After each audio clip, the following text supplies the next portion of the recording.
Welcome back to another episode of the Main Quest podcast.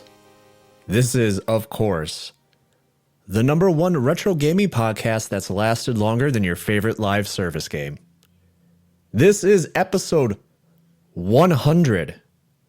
And as always, for the 100th time, I am your host, Keith. And to be honest, this isn't really the 100th episode or even the 100th game that I've reviewed, but the zeros in the title of this episode dictate that it has to be some sort of celebration, right? So even though this is episode 288 or something like that, it is the 100th game that follows the format of the podcast. I have now officially revisited and replayed 100 games from my childhood and put them to the test. What is that test? The test of time. There's going to be a lot of time jokes in this episode. Get ready. Before I make a long episode here even longer, if you guys could please go rate and review the show wherever you happen to be listening. No comments are required. Just the stars and numbers are what really helps the show grow. And if you've already done something like this, hey, I appreciate you. I really do. And I hope you go one step beyond and maybe tell a friend who digs this kind of content as well.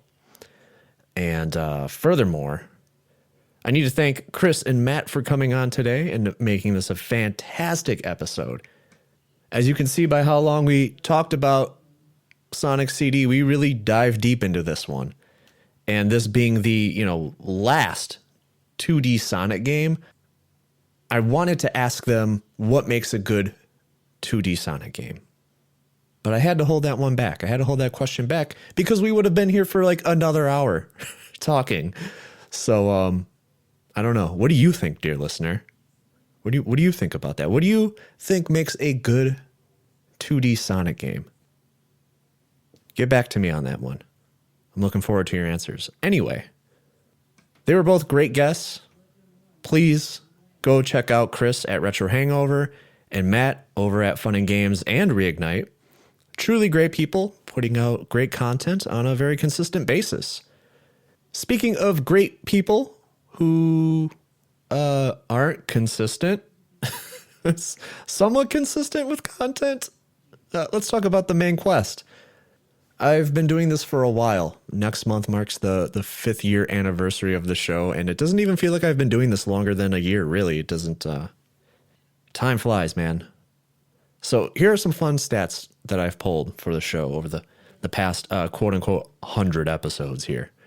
So through the NES portion of the show, and by the end of that and going into the Game Boy, I had 70% more games that I recommended at the end of those episodes.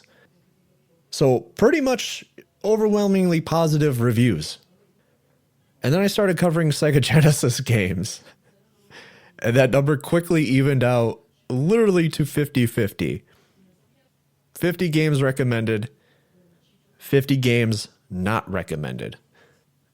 Now, you might be asking yourself, well, this is episode 100. How are you already at 100 games reviewed? Well, episode 38, I think it's 38, might be episode 39. I covered 2 games. Mega Man 2 and Mega Man 3 were one episode. So as you can see, the episode numbers and the games that I've reviewed are a little weird. They're already weird years ago, prior to me doing bonus content and stuff on the Patreon and whatever. There's also the episode where I talked about DK Classics, which is technically 2 games. But on that episode, I just recommended the collection as a whole, as a package. So technically, if you count that, I'm actually at 102. Confused yet? Don't think about it too hard. Anyway, the first game I ever gave a solid recommendation to, my first recommend ever, was Alien Crush for the TurboGrafx. That was episode 1. The very first game I ever talked about. My very first podcast episode that I ever put out.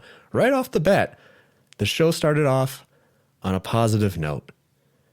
Whoever said I didn't like video games? A couple people say that. A couple people say I hate video games. It might be true. because it wasn't long after that, I gave my first not recommend to Bonk's Adventure. I think that was episode 2. Episode 2 or maybe episode 3. I don't remember if I reviewed Legendary Axe prior to that. You could probably flip-flop those. Now, I wasn't too crazy about going into the stats for the podcast itself, mainly because the numbers for the show have reset. I'm no longer using Spotify for podcasters as a host. If you're using it as a host, I feel bad for you.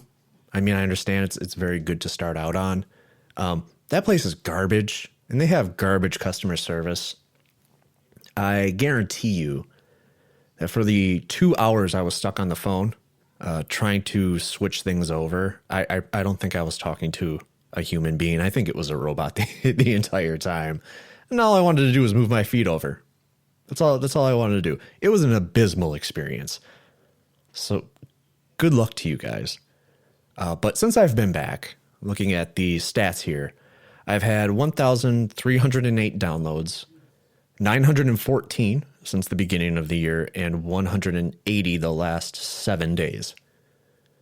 Right now, my most popular episode is the Game of the Year episode that I put out, which, just looking at those numbers, would have not dethroned my Ghosts and Goblins episode that I had on the other host.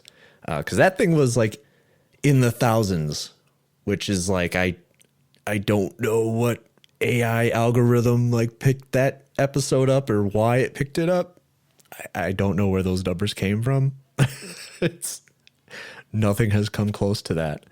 But the Game of the Year episode, it's up there. And I wonder how many people thought going into it that it was going to be just a ordinary Game of the Year episode that I usually put out. And then they ended up getting basically punked when they listened to it, which, they shouldn't have gotten punked. It was a really good episode. I enjoyed that discussion. So then we look at something like Jurassic Park, which outpaced the Game of the Year episode in its first week of downloads. So that's kind of cool. And switching up some charts here, I really, the options that Libsyn offers is out of control. There's IAB and unique listener stats. And if I switch between them, I don't really notice that much of a difference, if any. There's about 100 more unique listens in the all-time downloads category, so I guess that's good. I haven't done the footwork to figure out what a lot of these stats mean here on this page. But I mean, hey, listen, I'm proud of what I'm doing, but longtime listeners, you guys will know I particularly don't care about the numbers. But some of you guys, you like to get a little insight on how the show is doing. And so here is that for you. And considering I basically had to start all over again, I literally reset the podcast. I knew what I was doing when I went away. I knew what would happen, and it happened. But this isn't bad. It's not bad at all. I kind of picked up where I left off. And thank you. Thank you. Thank you for coming back. If you're brand new, thank you for, I hope you stay. I hope you come back. I hope you like what you listen to. And thank you. Thank you for that. There's a lot more work to be done, though. Next week kicks off. Well, it won't be next week, actually, since these are bi-weekly podcasts now. Say next month. There we go. It's Player versus Podcast month. I'll be dropping a special 5-year episode somewhere in that month, and I'm going to reminisce a bit more about the podcast there. But right now, we got to talk about video games. That's what you came here for, right? That's right. It's Sonic CD here on the main quest.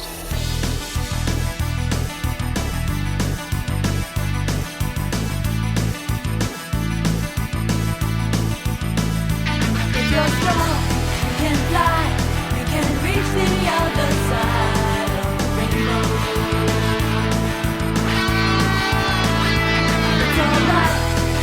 chance, 'cause there is no circumstance that you can't handle when you use your mind. Sonic boom, sonic boom, sonic boom, keeps you running faster. Sonic boom, sonic boom, save the planet from disaster.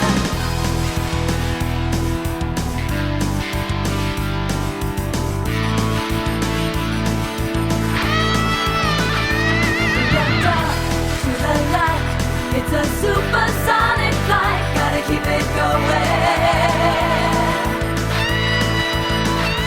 Sonic boom, sonic boom, sonic boom, keeps you running faster. Sonic boom, sonic boom, save the planet from disaster. Sonic boom, sonic boom. Since I am out of the shower, I'm still dripping, so the clap sounds great. Yeah, there you go. Hope a nice warm shower relieves some of your symptoms. We just roll into these things. And as everybody can already hear, I am joined by two guests today. My first guest is one half of the Fun and Games and Reignite podcasts. They love long runs along the streets of San Francisco, eating chili dogs, and collecting jewelry, emeralds perhaps. Welcome back and welcome to your first big boy main quest episode, Matt Storm, aka Stormageddon.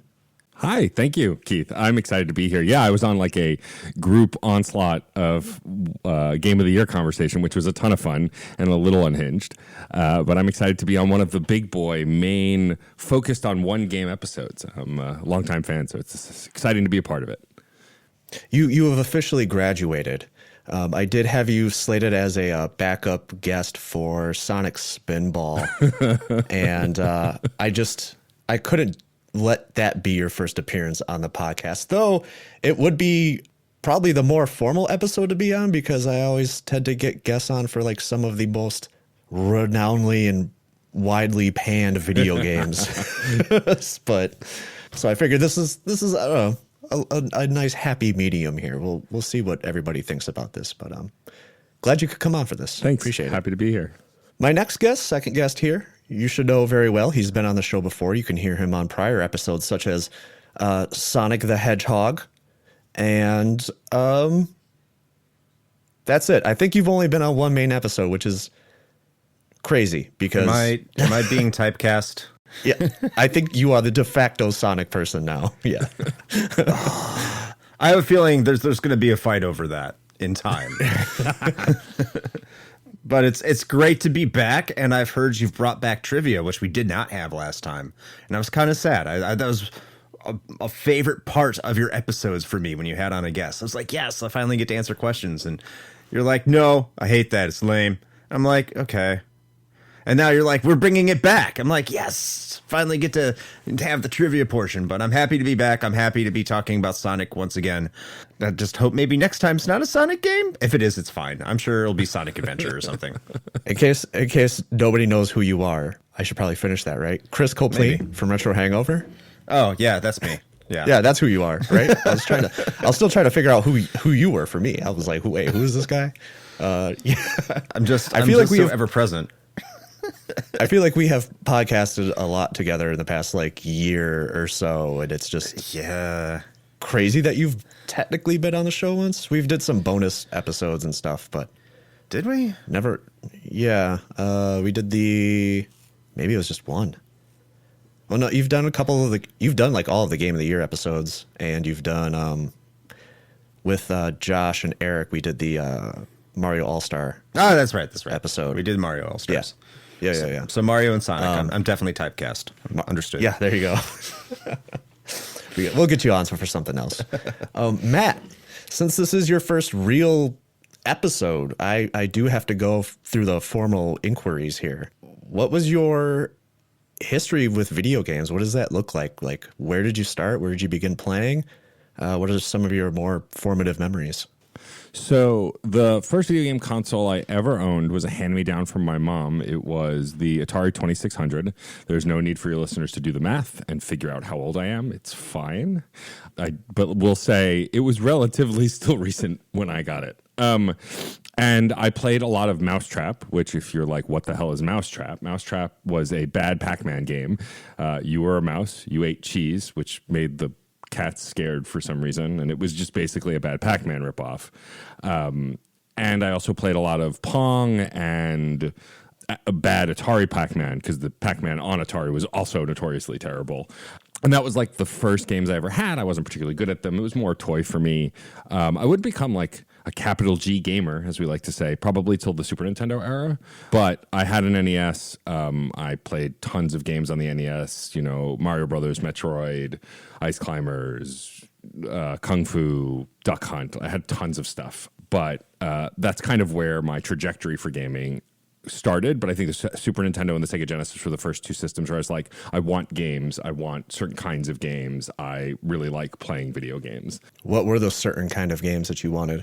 Well, I know that you ask often, and I don't want to step on your toes, what your guest's favorite game ever is. I mean, if you want to get into it, yeah, go ahead.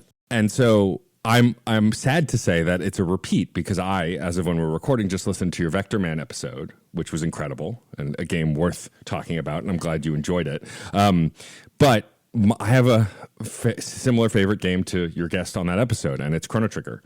Chrono Trigger was the first RPG I played.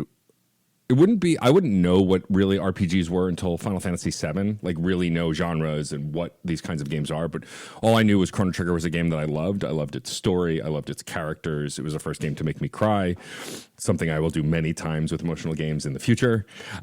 And I just loved its story and didn't realize video games could tell complex stories like that.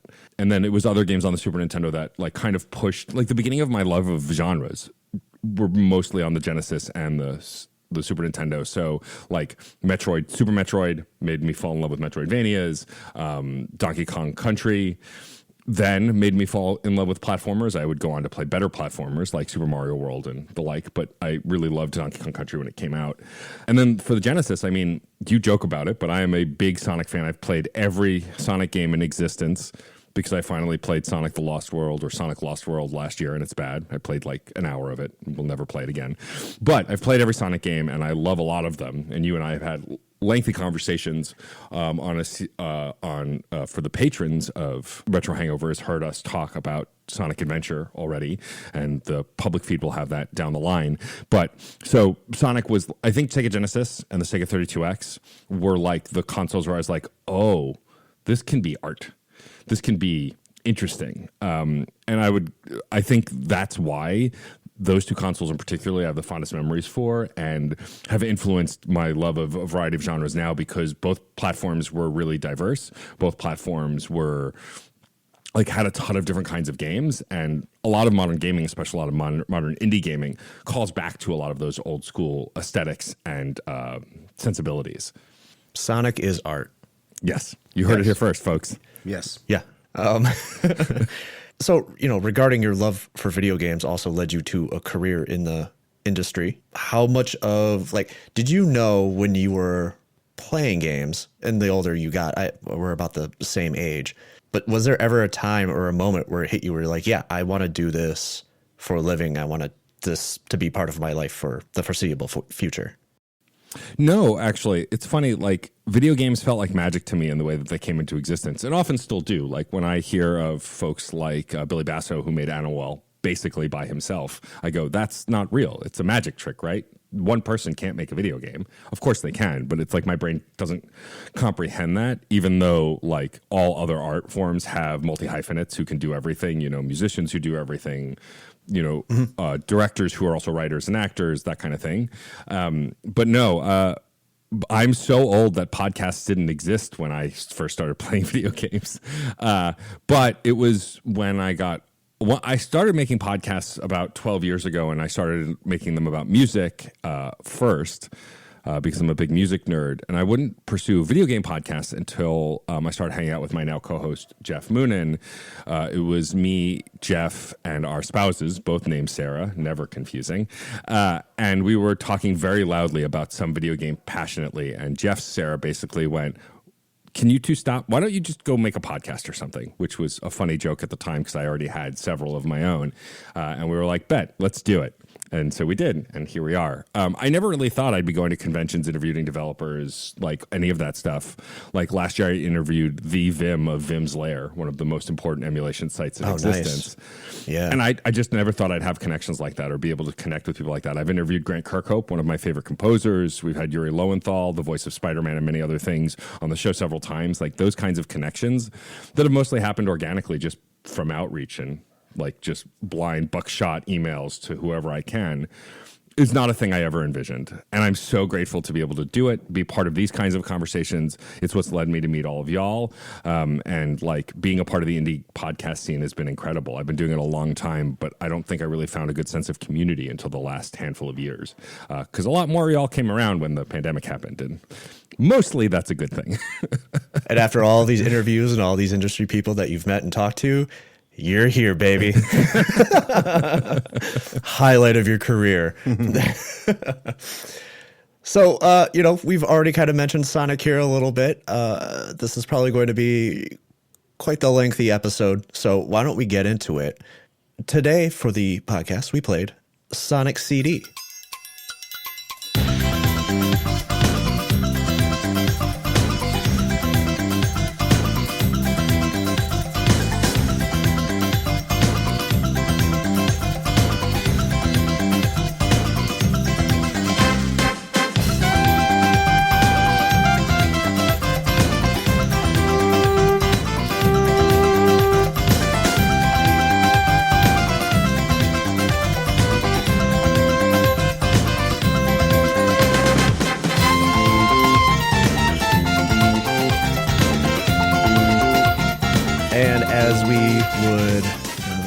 Steal something from Retro Hangover, want to do is start with the previous history, our previous histories with this game. And Chris, I'll kick it off with you. What's your previous history with Sonic CD? It pretty much goes back to when the game first came out. I didn't have a Sega CD when the Sega CD first came out, but I had some friends who did. I had a friend, his name was Mike, and I would go over to his house, and he had a Model 1 Sega CD. And pretty much there, we played a lot of Road Rash. That was the game that Hell yeah. we played a ton of on that system. But there was no escaping if you had a Sega Genesis, especially in the area I was growing up in, we're a little bit more affluent than the rest of the country. You saw the Sega CD as something that you really wanted to get. I'm pretty sure, a lot of people who had a Sega Genesis wanted to get a Sega CD. New technology is always rad. It's always something you want to experience, always kind of get your hands on. So I do remember, I think, when the Model 2 was around, I ended up renting a Sega CD, and I think one of my neighbors, Katie, also had a Sega CD. And we played a bunch of Sonic CD back then. And then eventually I would end up getting my own Sega CD in 1990. It had to be 95 because it came with Lunar, Eternal Blue, Vi, and then eventually I ended up getting Sonic CD because if you had a Sega CD, you kind of had to have a Sonic CD. Well, not a Sonic CD, just had to have Sonic CD, a Sonic game. That's. It's everyone who says that, not having Sonic on the Saturn kind of killed it in North America is right. I think that's a completely accurate statement because Sonic was Sega for a lot of people our age back then. So you needed to get the Sonic game if you had a system that had a Sonic game for it, if it was a Sega system. So I ended up playing it quite a bit there. Never completed it for reasons I'm sure we'll get into as we move the episode along in terms of the experience itself.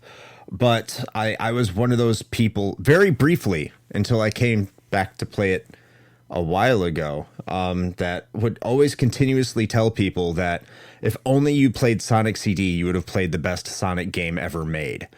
And you could say that confidently knowing that whoever you were talking to probably had a 95% chance of not playing it. And the 5% who had would also agree with you because they also knew everybody else had not played it and they wanted to be cool with you. So that was kind of my experience with Sonic CD for a very long time. Yeah, I'll go next. And anybody who's been following this show or at least listening to the Sonic episodes, which good on you for sitting through those. it shouldn't be a surprise. I mean, I was really hyped for this game. I loved Sonic as a kid. They were just the new tech, like you were talking about, like the new technology, like just getting hyped for like this new quote unquote console or whatever. And then my parents basically just kind of buying into everything. What the is that guy's name? Herb Cole was talking about. I'm talking about like basically the Sega CD being like this violent pornography machine, which is wild when you consider that we literally have violent pornography machines in our pockets all the time now. With Sonic. And for the most part, yeah, with Sonic. Yeah, you can get Sonic on it. And so like, yeah, I mean, yeah, the Sega CD had a lot of like questionable FMV games on it. I mean, they're pretty tame by today's standards. And I remember like reading about the Sega CD and stuff like that. And like, there wasn't really anything I was getting excited for except for Sonic. They had like some unique games like Soul Feast and a couple other games that really didn't hit until like a year or two later. But yeah, it was mostly like the FMV machine and stuff like that. But like, as far as Sonic CD goes, I just remember like all these ads for it and talking about how it was going to be like the biggest and the longest and most beautiful Sonic game you'll ever play. They were showing clips of like the movie sequences at the beginning, like the intro. And man, I mean, just like my little like 10-year-old brain was like freaking out at like the concept of this game and this new medium. Like CDs weren't like really a popular thing quite yet. This was also my first CD-based console. There were other CD-based consoles prior to this, but this was like the first one and like the first like mainstream one, really, at least in the States. And when you think about like music CDs, those things were like $25. Like albums used to be really expensive back then. Cassette tapes were still very much like the preferred way to like listen to music back then. That reminds me, one of the key features of the Sony PlayStation when it launched was the fact that it was a very capable CD player, music CD player. Yeah. Yep. Yeah. Yeah. Well, Sega CD too. Well, they didn't market it as such, but you could put a CD in the Sega CD and in that main menu, use their very ancient, what do you want to call it, like CD player on the screen, which was cool. Yeah. It was so cool, man. But everything about like, I just remember like turning on the Sega CD for the first time and that like intro pops up and then you've got the music player and stuff. You've got like this menu, which is like the first time I've ever seen like menus on a console. And then you play the game, you start the game and that intro cinematic plays and you've got Sonic running across rivers and he's like tearing up the forest and going up to like this Death Star looking thing, which for me, I was a huge Star Wars nerd back then. And seeing that and I'm like, what the hell is this? What is this? What is going on? What is this? And dude, I'd never seen anything like this before. Like I've talked about how many times where I'm like playing an NES game when I was a kid. I'm like, man, this looks just like a cartoon, but here we are. This thing is literally a cartoon. And now that I'm thinking about it, like in that moment, I was like, there's nothing cooler than Sonic the Hedgehog. Like watching that intro, I was like, this is the coolest thing I'll ever see. That solidified it for me. And then they made Sonic Adventure, and then he instantly was not cool anymore and was for dumb babies. But that's for another episode. Listen, giving Sonic speech was like the worst thing to happen to him. Anyway, I could keep ranting and waxing poetically about my previous history with this game. I'm going to pass it on to you, Matt. What's your previous history with Sonic CD? So it's funny. It's shockingly similar to Chris's. I didn't own a Sega CD because I thought the 32X was the revolution in gaming we've been waiting for. And while I will argue that those games looked incredible at the time, even the ones that played terribly, like it was the way I got to experience Virtua Fighter at home for real for the first time. I bought the 32X, so I didn't get the Sega CD, but I had a friend named Sean who did. He got the original chunky one as well, and he got two games, Sonic CD and Sewer Shark. The first game we ever played on the Sega CD was Sewer Shark, and it is... I mean, at the time I felt it was a bad video game, but a lot of the FMV games were just non-translatable. It's funny, you hinted at Night Trap earlier. It is just so tame now. I've played through Night Trap now, and I'm like, this is what people were mad about? It's very bizarre. But so we were bad at Sewer Shark, but we were both big Sonic fans, and so of course I spent a lot of time there hanging out with him and playing Sonic CD. And like Chris, I thought this was the greatest thing, and you, because you said this as well, I thought it was the greatest thing since sliced bread. I was like, this is the best Sonic game ever. This is an incredible thing. I can't believe there's a cartoon at the beginning of it. And I believe the Sonic cartoons were out around this time. So like it was comparable. It was like, oh my God, there's a cartoon on the TV before the game. And I'm a big music nerd, so like Sonic Boom to this day remains one of my favorite video game songs ever. Best as hyperbole, but for me, one of my favorites. But like, I loved this game. I played it a ton. Probably never beat it. I'm sure we never got past like the third zone because we just, I was bad at video games then, and not much has changed now. I just have things to help me do better at video games now. But we loved it. We played it all the time. And it became a fave every time I went over. And I wouldn't own a copy for myself till the GameCube and the Sonic Gems collection. So there was the Sonic Mega Collection that came out first on the consoles of that time, and then which had the classics: the Sonic 1, 2, 3, Knuckles, Spinball, Robotnik's Mean Bean Machine, pretty much all the Genesis games and some of the Game Gear games you could unlock. Then after that, I think a year or two later, time is hard when I was that young, they released the Sonic Gems collection, which just had Sonic CD, Sonic the Fighters, and I think maybe the racing games, the Sonic Drift games, but it was like a smaller collection of like rarer games, the arcade games and stuff.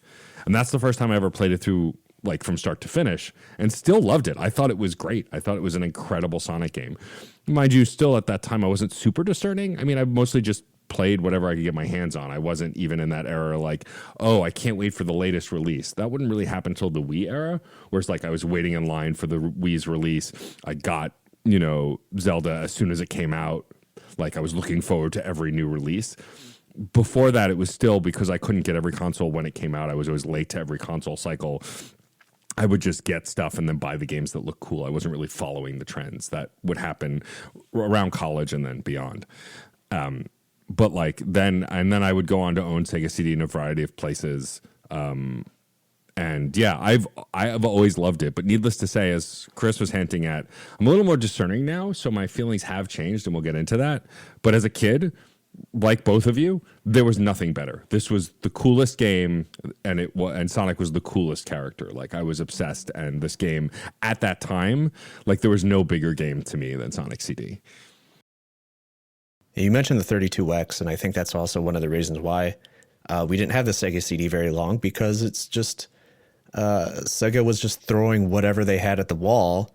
And back then, we didn't know any better. We were just like getting all up in the hype, looking at the marketing, and we're just like, oh man, it's another new Sega console, and it's got this new Sonic game. Knuckles has his own game. He's on your T-shirt, Matt. He is. he's got his own game coming. Like, oh man, this is gonna be awesome. And then you look at the Sega CD, and you're like, oh, they sure didn't really put out anything on that thing. And then in hindsight, when you look at the 32X, you're like, wow, they certainly didn't put out anything on that thing. Yep. The Sega CD is fascinating, though. I think it actually has quite a decent library when you really look at it in retrospect. Sorry for a little bit of a tangent here, but like, no, go ahead. You consider the working designs games. I understand people have to, split opinions on the localization, but they were really good RPGs for their time. You have some hidden gems like Dark Wizard, some games that people were a bigger deal back then, but people have kind of forgotten about, like Sylpheed. Sewer Shark isn't terrible. I mean, it's for the FMV game, it's one of the more interactive ones. Mm-hmm. Sonic CD, but we are about to talk about that, and I'll pause. You said Soulfeast, Sherlock Holmes Consulting Detective is still considered to be a good game.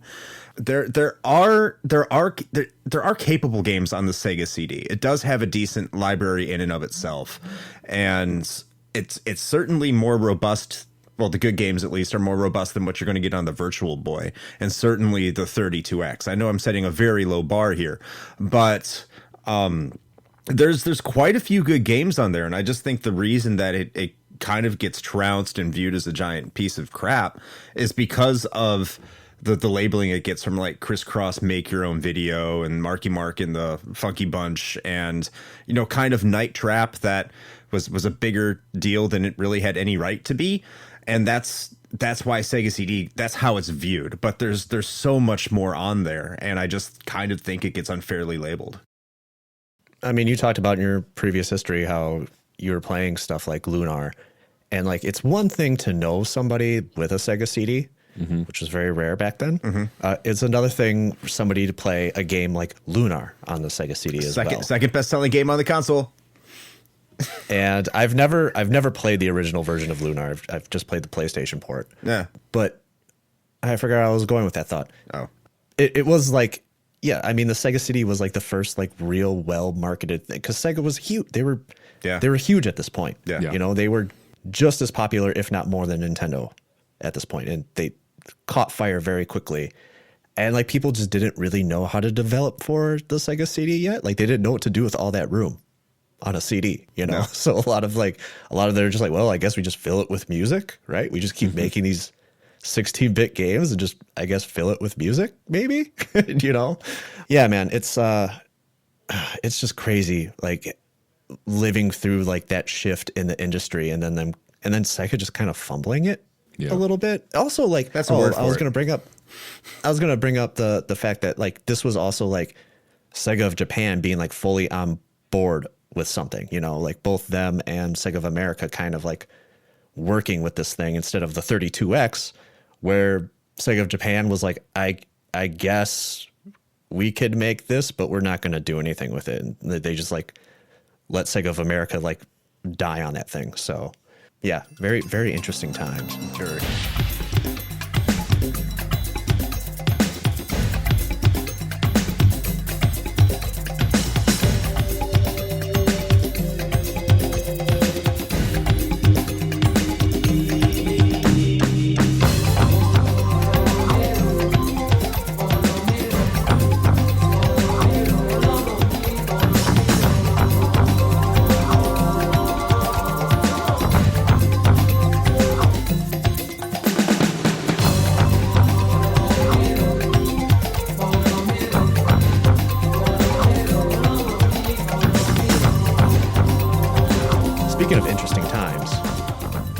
Go down the development history for Sonic CD. Sonic CD is, of course, or I guess you could call it Sonic the Hedgehog CD, depending on where you're from, is a platformer developed and published by Sega. The game was primarily created by the Japanese division of Sega. So we got Naoto Oshima, the creator, because screw Yuji Naka. He is the creator of Sonic. It depends how much credit you want to give Yuji Naka here. But he led the development of the team on this one. He's coming hot off of the first Sonic game, which when you play Sonic CD makes a lot of sense in a lot of ways. Makoto Oshitani is in a producing role. Programming was done by Matsuhide Mizuguchi. And the soundtrack was composed by a ton of people. This is kind of like when Sega and like, I guess with the Sonic games primarily, where they were just hiring a bunch of like really popular musicians at the time. And then that would just kind of carry on with the franchise, which is interesting. So the main composer is Naofumi Hataya? I don't know if I said that right. And they enlisted the help of a production company called Being, led by J-pop singer Keiko Utuku, providing a lot of the vocal tracks. And Casey Rankin of the rock band Shogun helped with the songwriting. But that's if you're listening to the Japanese soundtrack, because the soundtrack that we experienced was just created by Spencer Nielsen. We'll get into that a little bit later. I guess the European people got the Japanese soundtrack, right? I think they got the Japanese version, yeah. Yeah, we got the Freedom soundtrack because we're petty, I guess. Sega of America's petty. But that wasn't exactly not uncommon back then. There was a lot of games where you would see two different soundtracks between regions, especially with CD games in particular. Like going through, especially with Sega. I've been playing a lot of Saturn games recently as part of, the side project for Retro Hangover. And you look at games like Shinobi Legions, which had a different soundtrack in Europe, which is actually the better one because they didn't like the soundtrack. You had a game like, the Grand Chaser, or it's called Cyber Speedway, which had a different, Sega created a band, a pop punk band or a ska band or whatever, I think pop punk, called Bygone Dogs to replace the soundtrack for the Japanese version. And they're both good. But this wasn't something that was terribly uncommon, where you'd have different soundtracks from various regions, because one region, someone would get a bug up their ass and be like, you know what, I don't like this. This doesn't match the game. We can do better. And just completely throw that soundtrack out, which sometimes would result in delays and probably hurt the success of that game in terms of where it'd be released in the schedule. So yeah, it's weird to really see that happen, especially with I don't want to talk about the soundtracks and the quality, but considering what was going on with the soundtracks of Sonic CD, like it's fascinating that they would even consider replacing it. Yeah, there's a bit of a controversy over the change of the soundtrack, which I think is overblown. We'll talk about it more in depth. I think both soundtracks do a phenomenal job. We'll talk about that a little bit later. Nielsen wasn't alone. He contracted out California pop group Pastiche to provide a lot of the vocal tracks, mainly, I guess, as a nod towards the inclusion of Amy, this is Amy's debut. Which we'll talk about Amy too a little bit later. I've got some questions for Matt specifically. And then, of course, Pastiche also created like the iconic Sonic Boom. In fact, let's talk about Amy now, because this is her like video game debut. She debuted in the manga prior to this.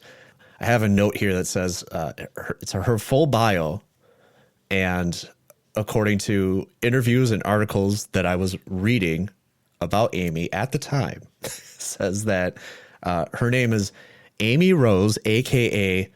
Rosie the Rascal, the 8-year-old tarot card reading, future predicting accomplice to Sonic.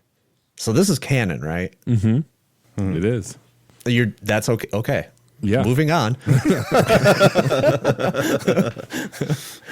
I don't care a lot about Sonic's friends. Like, I don't care about Vector or Charmy, or like Knuckles and Tails is pretty much all I need. And Metal Sonic, I guess, which we'll talk about Metal Sonic too. Yeah. When I read Amy being 8 years old. Try one of my cookies, they're so good. Chocolate chip's my favorite. Mine too. Can I get you a glass of milk to go along with those cookies? I mean, I know Tails is supposed to be a child. How old is Sonic? Sonic's I don't think he's a teenager even. I think he's also meant to be pretty young, like a child? Basically, or maybe like a young teen, maybe like 12 or 13. I don't think he's meant to be like an adult hedgehog on any level.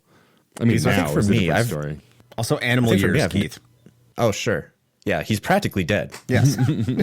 Sonic is practically dead. I guess I've never looked at like Sonic and ever like thought, I wonder how old he is. Sure.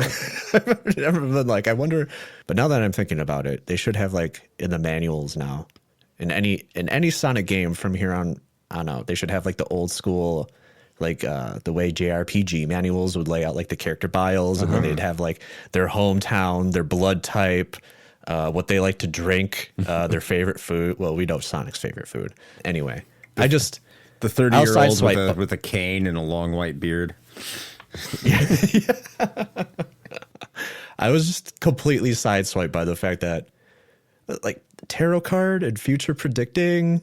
So I mean, a lot of that was narrative in the manual. We'll talk more about the version I played as we get into it, but I played the Sonic Origins version for my replay for this. And Sonic Origins, despite its flaws, does one cool thing where when you play through the story mode they compiled, there are the animators who've been doing the newer Sonic animatics for like all the new 2D Sonic games, did little cartoon pieces to put between the games to connect the narrative.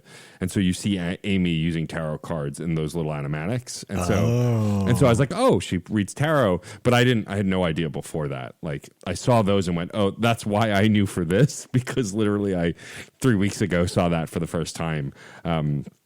But yeah, I think it's in line with how all old school games, especially platformers, the most story you were going to get was by reading the first page of the instruction manual. Mario Brothers games famously did it too, and I think that's what this is. I don't think tarot card reading comes up though after this, the future predicting either. As far as I can tell, it was this game only.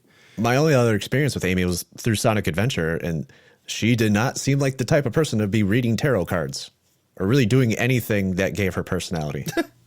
Yeah, her character arc has been one of my biggest complaints as someone who likes Sonic's friends. She was created traditionally, I think, to be the Princess Peach to Sonic, right? A damsel in distress that Sonic can rescue, which is what Peach was for a long time too.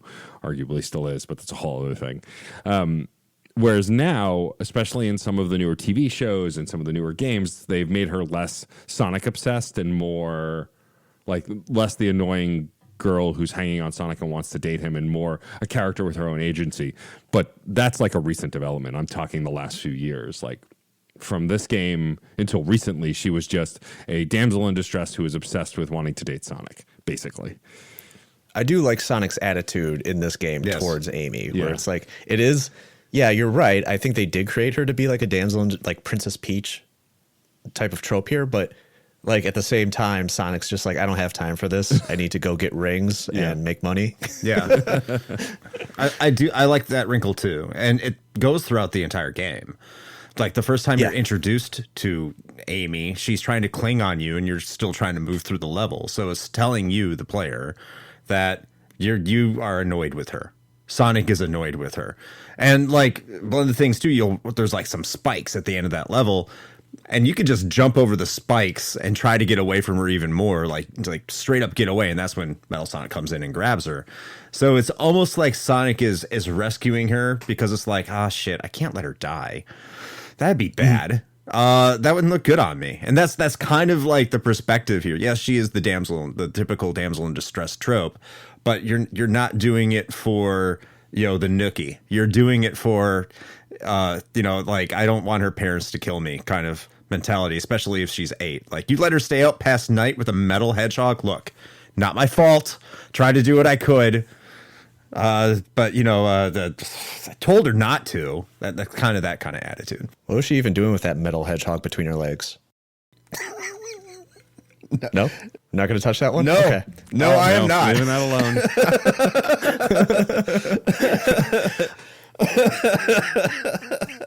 So We're not it's a funny fanfic because you yet. mentioned... yeah, not yet, yeah. You did kind of, Chris, you dropped the fact that the changing of the soundtrack would often delay this kind of stuff. And Sonic CD was delayed in the US. This was initially supposed to be a launch game for the Sega CD. Originally, they were just going to, just like a lot of the Sega games at this point, they were just going to port Sonic 2 to the Sega CD. And Oshima was like, no, I want to make something completely original, which in the timeline of things here, Sonic 2 and Sonic CD were being made kind of in tandem for the most part.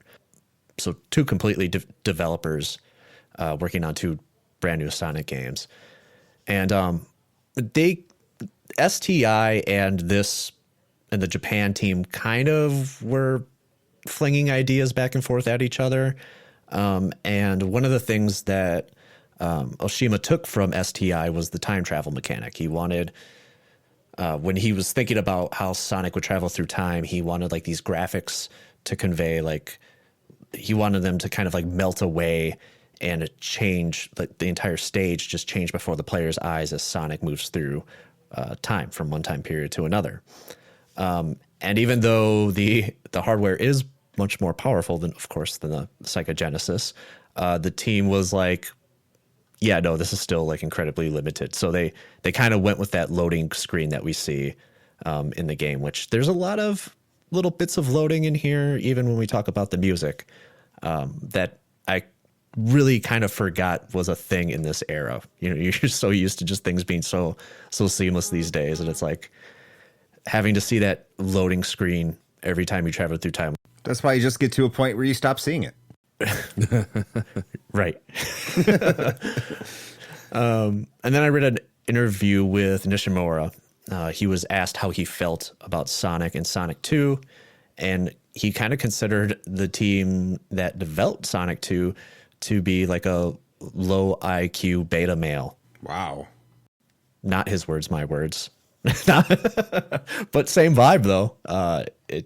He was throwing some hard shade at STI. The Japanese dev team kind of saw STI as like their rivals in the same way that they looked at other developers at the time outside of Sega who were making video games. So, which, when you think about Sega and how everything was handled, is not the greatest of attitudes to have towards your fellow coworkers, basically, right? I wonder if that's kind of, I don't know the whole entire history between Oshima and Naka, but I know that eventually they would have a tumultuous relationship in terms of, or just a huge rivalry.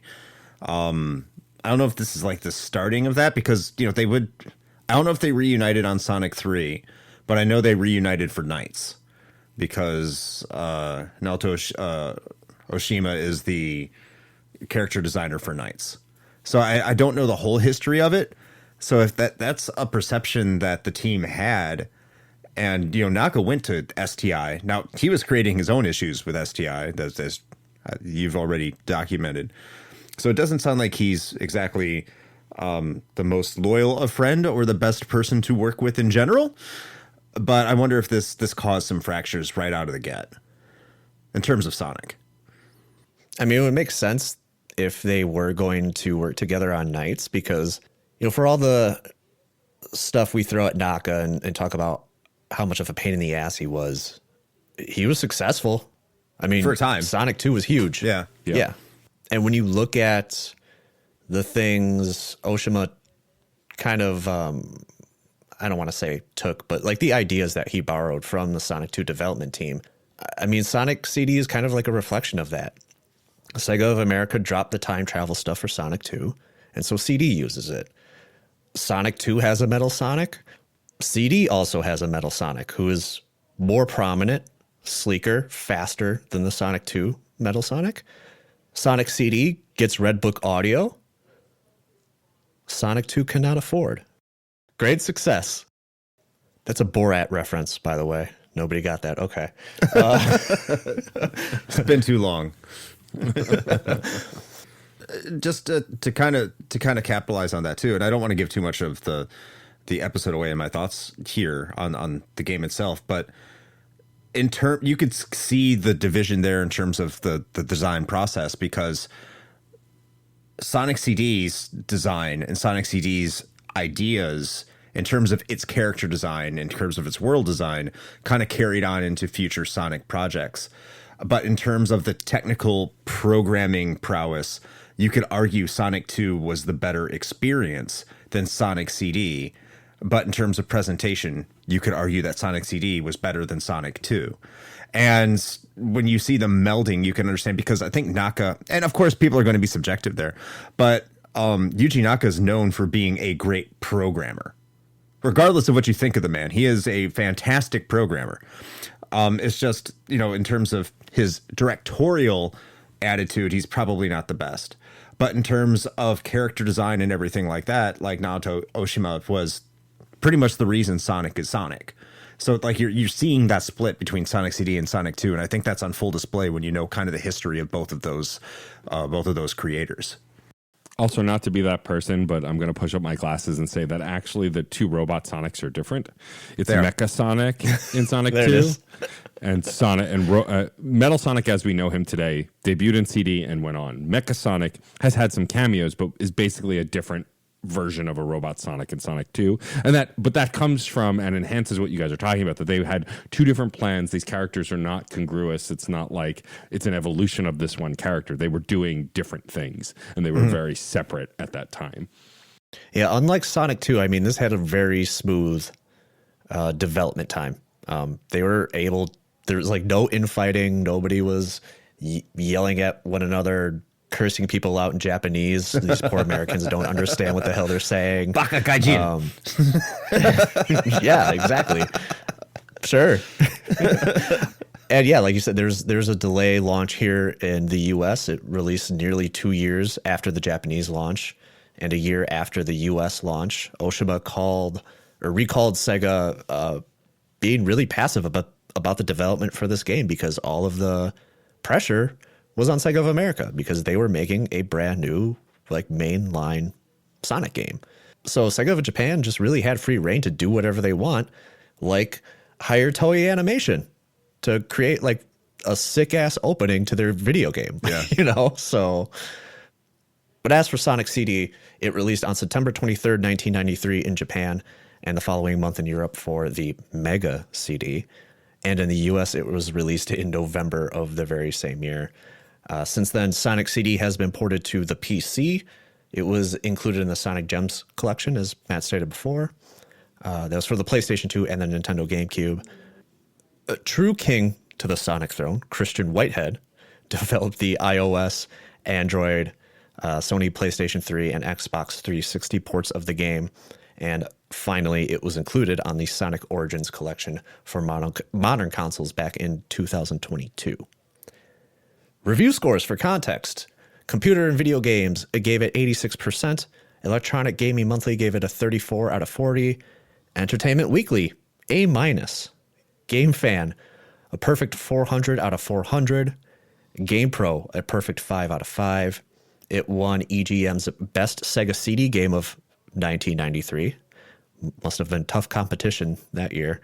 And GamePro's Best CD Game of 1993. Which is very quaint. The Best CD Game. Unfortunately, there are no weird, odd, or silly reviews for this one that I could find.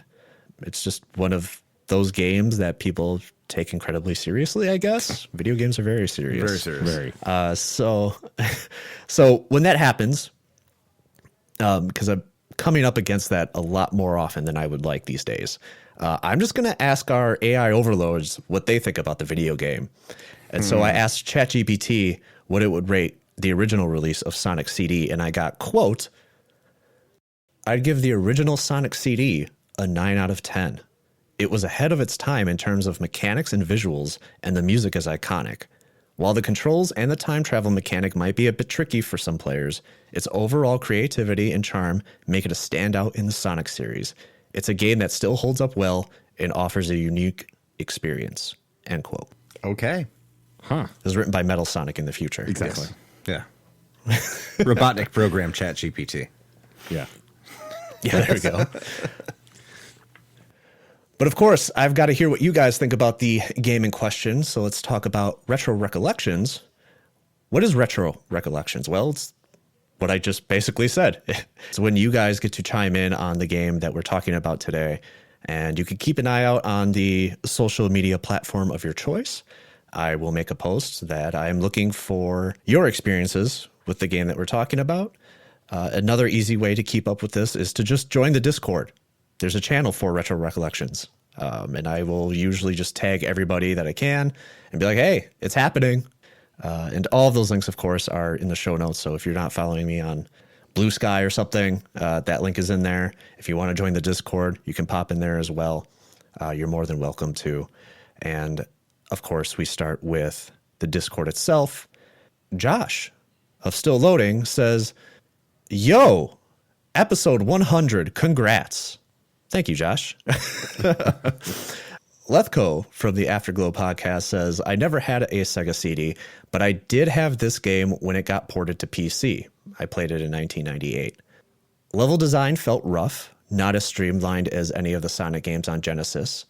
I beat it, and it was probably worth the $10 or so I paid for it from the bargain bin PC game section. Wow, already in the bargain bin. Amazing. But other than the inclusion of Metal Sonic and the racing level, I'd rather play Sonic 2 if I gotta play Sonic. You know, would I rather play Sonic 2 over Sonic CD? I guess I would be giving my feelings away at the end, for the end of the show if I said, but Yeah, that's an interesting take, I guess. I don't know. Moving on to Raging Demon from, of course, the mighty Command List podcast. With a K. Right. Like, you know what? Never mind. I remember first seeing a Mega CD at my cousin's house, and of course, this game was there. I thought the opening sequence, music, graphics, and future and past gimmick were so cool. In hindsight, not as good as Sonic 3 and K. The spin dash was kind of janky. The super peel out seemed so awesome, but is completely useless. And the level design was awkward. Sonic CD is still an awesome game, though despite its numerous flaws, an almost next-gen 2D Sonic experience. I'm going to just go ahead and agree with most of everything Mr. Demon just said, especially the next-gen 2D Sonic experience. Like, I mean, we'll talk about it. It's a gorgeous game. Phil of Deleted Saves podcast says, I had a Sega CD, and I had CDs, but not both at the same time. Mast Keaton says, congrats on 100 episodes. I have no experience with this game. Thank you, Keaton. Seeky Wisdom coming in at the final stretch here. This episode, much like Sonic CD, was delayed because I changed all the music in this episode. Back in the day, this was so amazing to me. I loved the music, especially Sonic Boom, the intro/title track with the animation intro. My fondest memories of the game are honestly that. I have replayed parts of it in recent years, and it's pretty confusing. As a Sonic game, I'd much rather play the original. As a unique piece of Sonic history, well, I think I enjoy it on the shelf more than in my console. It does have some very cool box art, I'll say that. First Gen Gamers podcast says, fun, but felt like it moved the franchise backwards. None of Sonic 2's improvements are there. Time travel mechanic is neat, but the zones aren't designed to trigger it.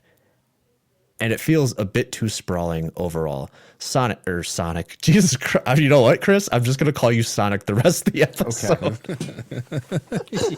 I'll keep it. Why the did I call you Sonic? I was going to be like, Sonic, you brought something to class. Oh, no. Chris, you brought something for the class. Oh, I did. Yes. I don't know. They can't see this. This isn't a video podcast. I just wanted to bring out my vinyl Sonic CD because I think it's gorgeous. It is gorgeous. Do you have one too? And a good Matt? soundtrack to have on vinyl too. Yeah. Love it. Does that have both soundtracks on it? It does. That's awesome. Nice. That's really cool. I should frame these. That comes with like the graphs too. Oh, amazing. Oh, dude, that's cool. Yeah. Oh my gosh. Yeah, modern vinyl prints are incredible. I got the one for Persona 5 Royal, and it just, like, it looks gorgeous. It's got bonus stuff. It sounds gorgeous. That's awesome. I love that. Oh my god. I can't go down the rabbit hole of collecting vinyl again. I can't. Don't do it. I can't do it. It's a mistake. Yeah, it's a mistake. Any vinyl collector who doesn't tell you that is lying. Anyway, thanks for that, Sonic. You're welcome. Danny Brown says, I thought the time travel sections were interesting and well done, but the frame rate drops during the bonus sections were very problematic. The unit itself was a weird entry.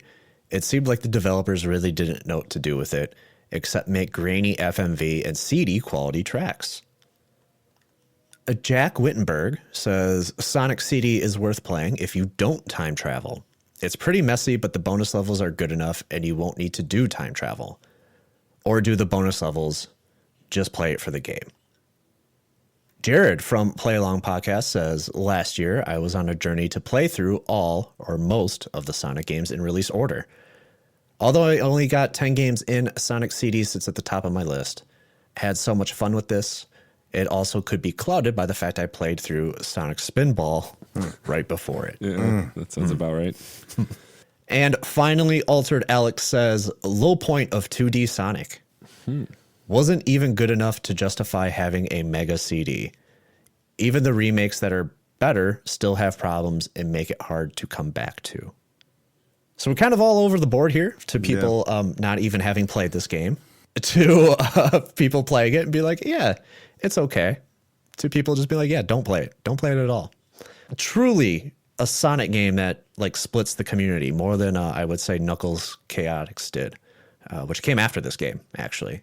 But yeah, thank you guys. Thank you everybody for writing in. Thank you for the congratulations on the pseudo 100 episodes here. Not that it's not the 100th episode, but also it's not the 100th episode. Anyway.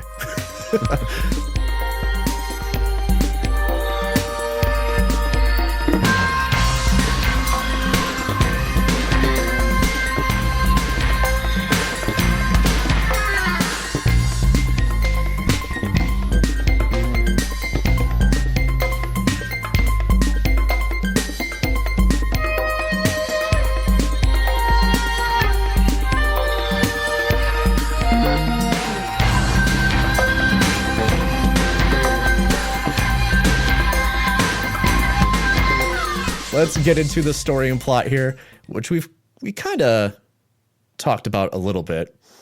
The manual lays out the story, sort of reads like fanfic in a way.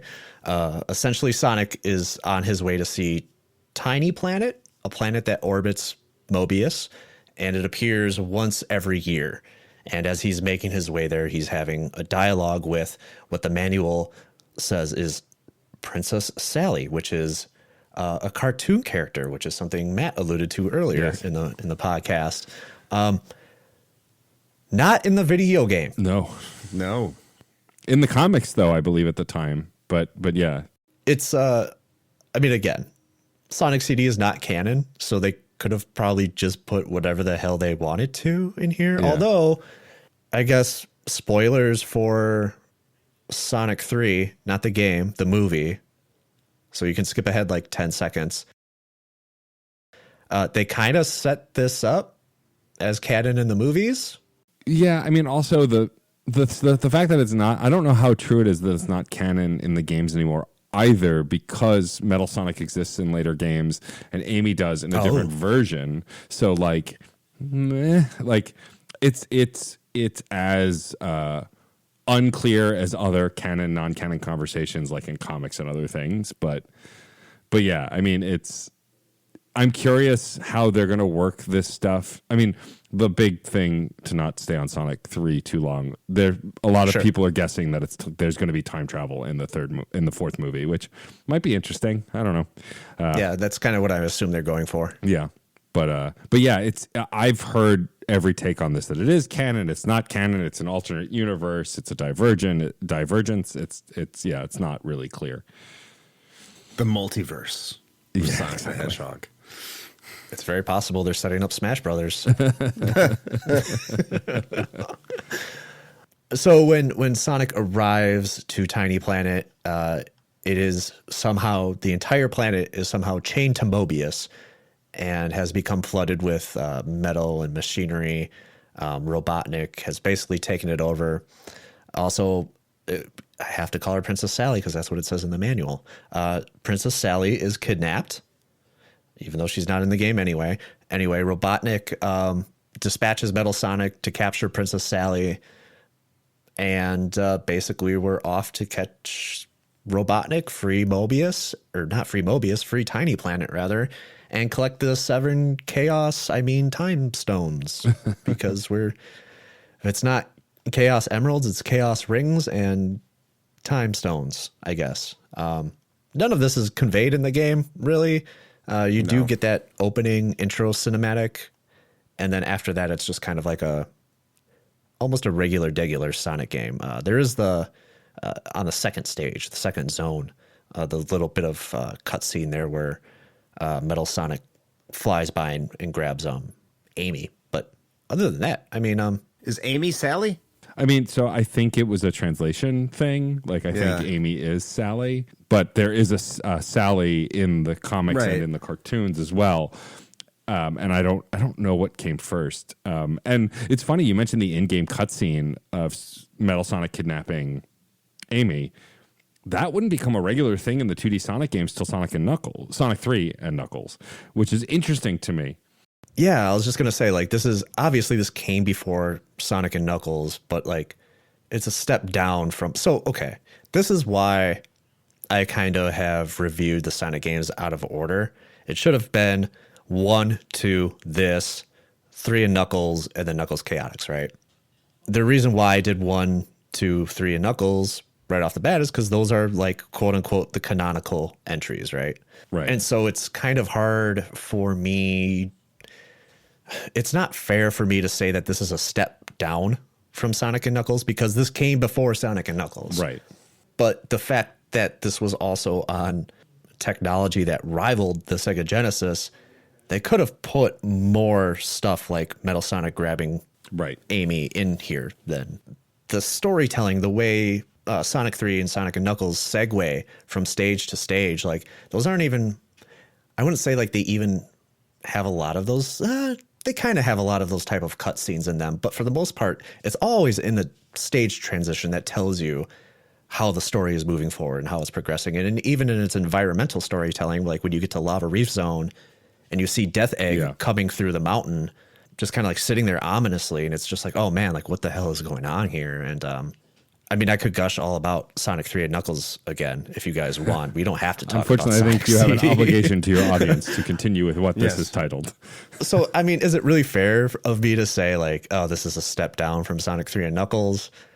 Yeah, I guess. But at the same time, I don't know. I wish there was a little bit more in here. Yeah, I mean, I think we're guess. spoiled for story now in Sonic, which much to Keith's dismay, but I think that's something that's become true for the 2D Sonic games at least, and this happened a lot in the later Game Gear games, and then of course Sonic Mania and even Sonic Superstars most recently. The stage transitions became where the cutscenes happened, and they kept that format that kind of debuted here. And I don't even think it's a stage transition in Sonic CD. It's like a mid-level thing. Like it doesn't happen at the end of the stage. So I think it's interesting that I just think that it's interesting that this game debuted that kind of storytelling within the game mechanics, the in-game sprites telling the story that then became pretty standard for 2D Sonic games in perpetuity. But Sonic 2 doesn't have that, right? And it's just really interesting because these were basically co-developed somewhat. And I always found that really fascinating. And the story is also told by your actions and how you play the game. Because Right, of course. depending on how you play it, the third stage of each level could differ. Because, I mean, I'm sure you're going to get into the mechanics here. I know we are. But the third stage is going to be a future. Now, depending on what you do in stages 1 and 2, it could be a good future or a bad future. And having those mechanics in terms of storytelling is also something that I think is unique to Sonic CD. As opposed to every Sonic game in terms of Sonic's actions in the stages in and of itself. Yeah, Sonic 3 and Knuckles will have the transitions because Yeah. each stage is different, but it's not affected by your actions. There's just a narrative progression between each zone, stage of the zone. Whereas here, it was directly affected by your actions. Yeah, I think this is the only game that's ever done that. Which you also, I think, you need context from the manual to even get that. Because as a kid, I mean, yeah, I was aware of the future and the time traveling mechanics. I was aware of it, but like if you're just playing this, you're listening to this podcast, you're like, yeah, I want to go check it out, and then pause the podcast and go play it.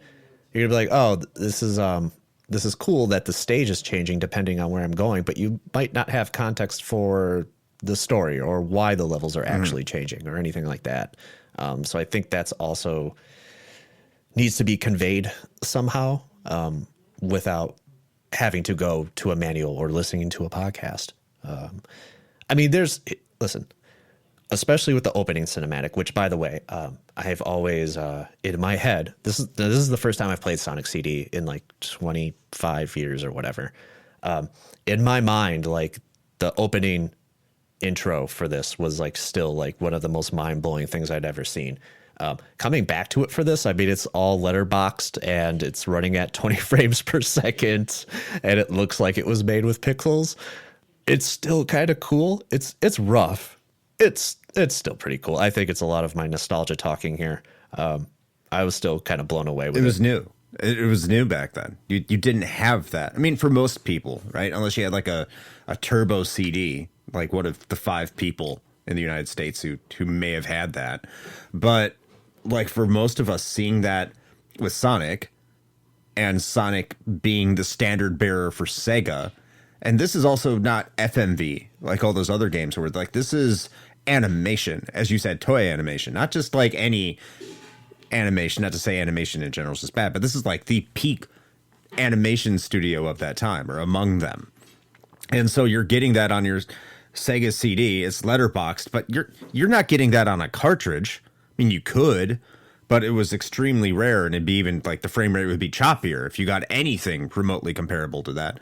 Plus, you're getting a banging song behind it.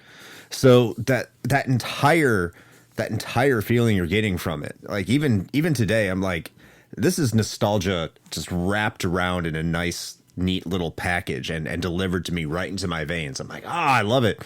And then you see them recreate it for the modern systems, and it's way touched up. It's super clean. And it's just like, yeah, this is how I remember it. Yeah. When I was playing on the Origins collection, it's basically blown up completely. The animation is smooth. There's still a little bit of static, but it's definitely the cleanest it's ever looked. They completely remastered the whole thing.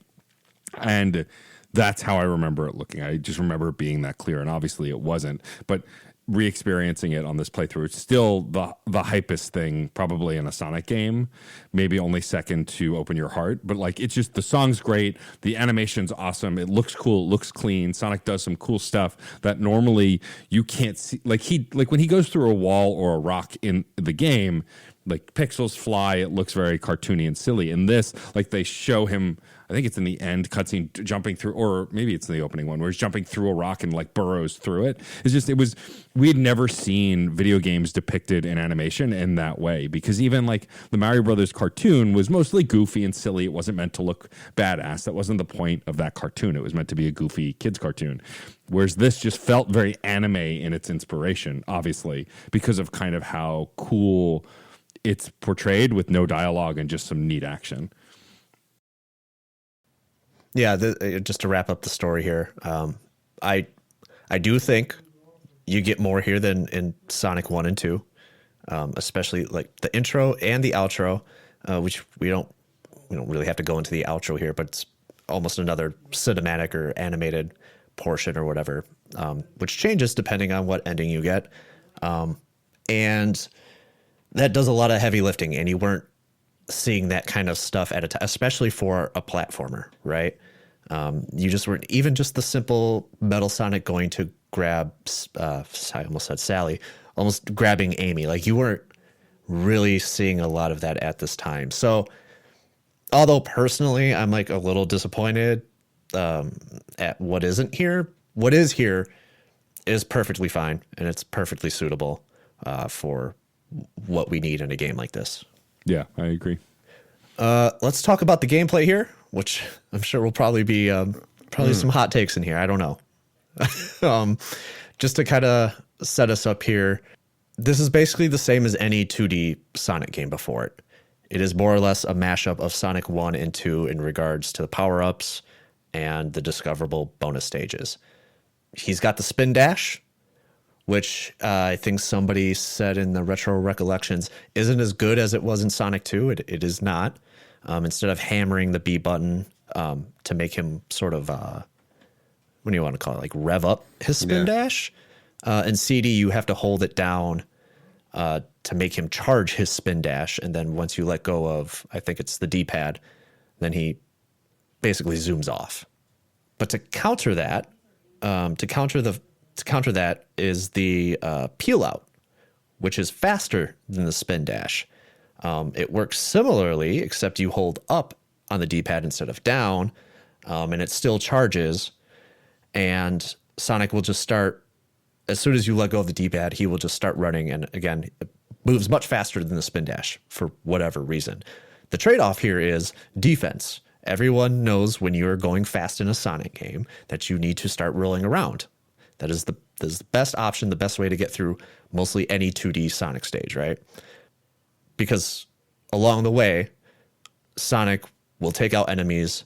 It's a lot harder to get hurt if you are rolling around. But in the peel out, Sonic is completely vulnerable. You can easily press down and start rolling once you've begun the peel out to kind of just like take that away. But mechanically, as again, I think somebody else stated, it doesn't make sense to have then, right? You would think let's just have the spin dash, just put the spin dash in here. But instead I don't know. I could see somebody being like, oh yeah, well there's a strategy here. There's a strategy to using it, especially when we talk about the time travel mechanics. But I don't know. I just think it was a weird decision. Yeah, I mean, I've said before, the super peel out is one of the coolest looking useless powers they've ever given Sonic because it does look cool. The way his legs spin and the way he gets lower in the run, it's something that like the cartoons emulate, later games have emulated. And I love the way it looks and it does feel faster, but you are immediately exposed the minute you get to an enemy. Whereas if you do the spin dash, which the newer ports have the modern version of the spin dash, but the older game had that like charge hold down one. You're less likely to get hurt. And so I don't think it's a bad thing. It doesn't hurt the game per se, but it does feel inferior to the spin dash, which protects you and goes pretty fast as well. Yeah, I also found just the mechanics behind it with the more traditional Sonic way of charging things just to be a little off-putting too when doing any of the charging, because with the spin dash, it's not you just press down on the button and he just starts spinning. You can let go immediately and he flies off. You have to hit down, hit the jump button as you would for a spin dash, and wait until you get the sound cue that is fully charged before you let go. If you do anything before that, he just stops. So the spin dash is like janky as hell. And what was it called? The up. Super peel out. Super peel out. Yeah. See, that's the thing. It's so peel useless. out, yeah. I can't even remember what it's called. I hate it. I would keep on trying to like use it just to experiment with it. And maybe it's just because an old Sega controller, not as reliable. Like as soon as I would go in a diagonal direction, he would start like moving left and right, or he would jump up, or it wouldn't be as responsive. Don't know if that's the case, with when it was new and fresh and everything was 100% fully functional order. But I just didn't see a use for it whatsoever. You could say the strategy, and once we get into level design, I think that idea of a strategy of the super peel out being the one to help you with time travel as a tactic kind of flies out the window, because those levels are not supported in any real or meaningful way. I'm sure we'll get to that. So I don't understand a lot of the decisions here, because Sonic 2 is out. They had the template to do things like this. It almost felt like there's a stubbornness to fully adapt what they were doing with Sonic 2 and its spin dash. Yeah, it feels like they purposely nerfed the spin dash in favor of people using the super peel out, because I feel like they wanted to show off that really cool animation, which I agree. I agree with Matt. Totally cool. It looks really cool when Sonic's running after performing the peel out. But yeah, I mean, there was a lot of cases where I was trying to spin dash and I was just, my monkey brain is like, yeah, just hammer B, just hammer B, but like having to hold it down just doesn't feel good. And then, yeah, having to wait until it's done charging, it was a lot faster in some cases just to use the peel out and then just press down right away, right afterwards. And we talk about the time travel, which I guess we can kind of segue into. So basically, like there's these past and future signposts littered around each stage. Crossing them will activate which time period you'll travel to. And all you need to do is keep up Sonic's, I guess, P speed, for lack of a better term. You need to keep his P speed up. And if you don't, or if you jump out of it, or if you hit something, you'll deactivate that P speed and you'll have to go find another signpost here. So I guess before I start ranting, Matt, what do you think about the time travel mechanic? Do you think it works well with what Sega has developed here? I don't think it works well. I do think it's a cool idea. I think it looks cool. I think when you time travel, it looks awesome.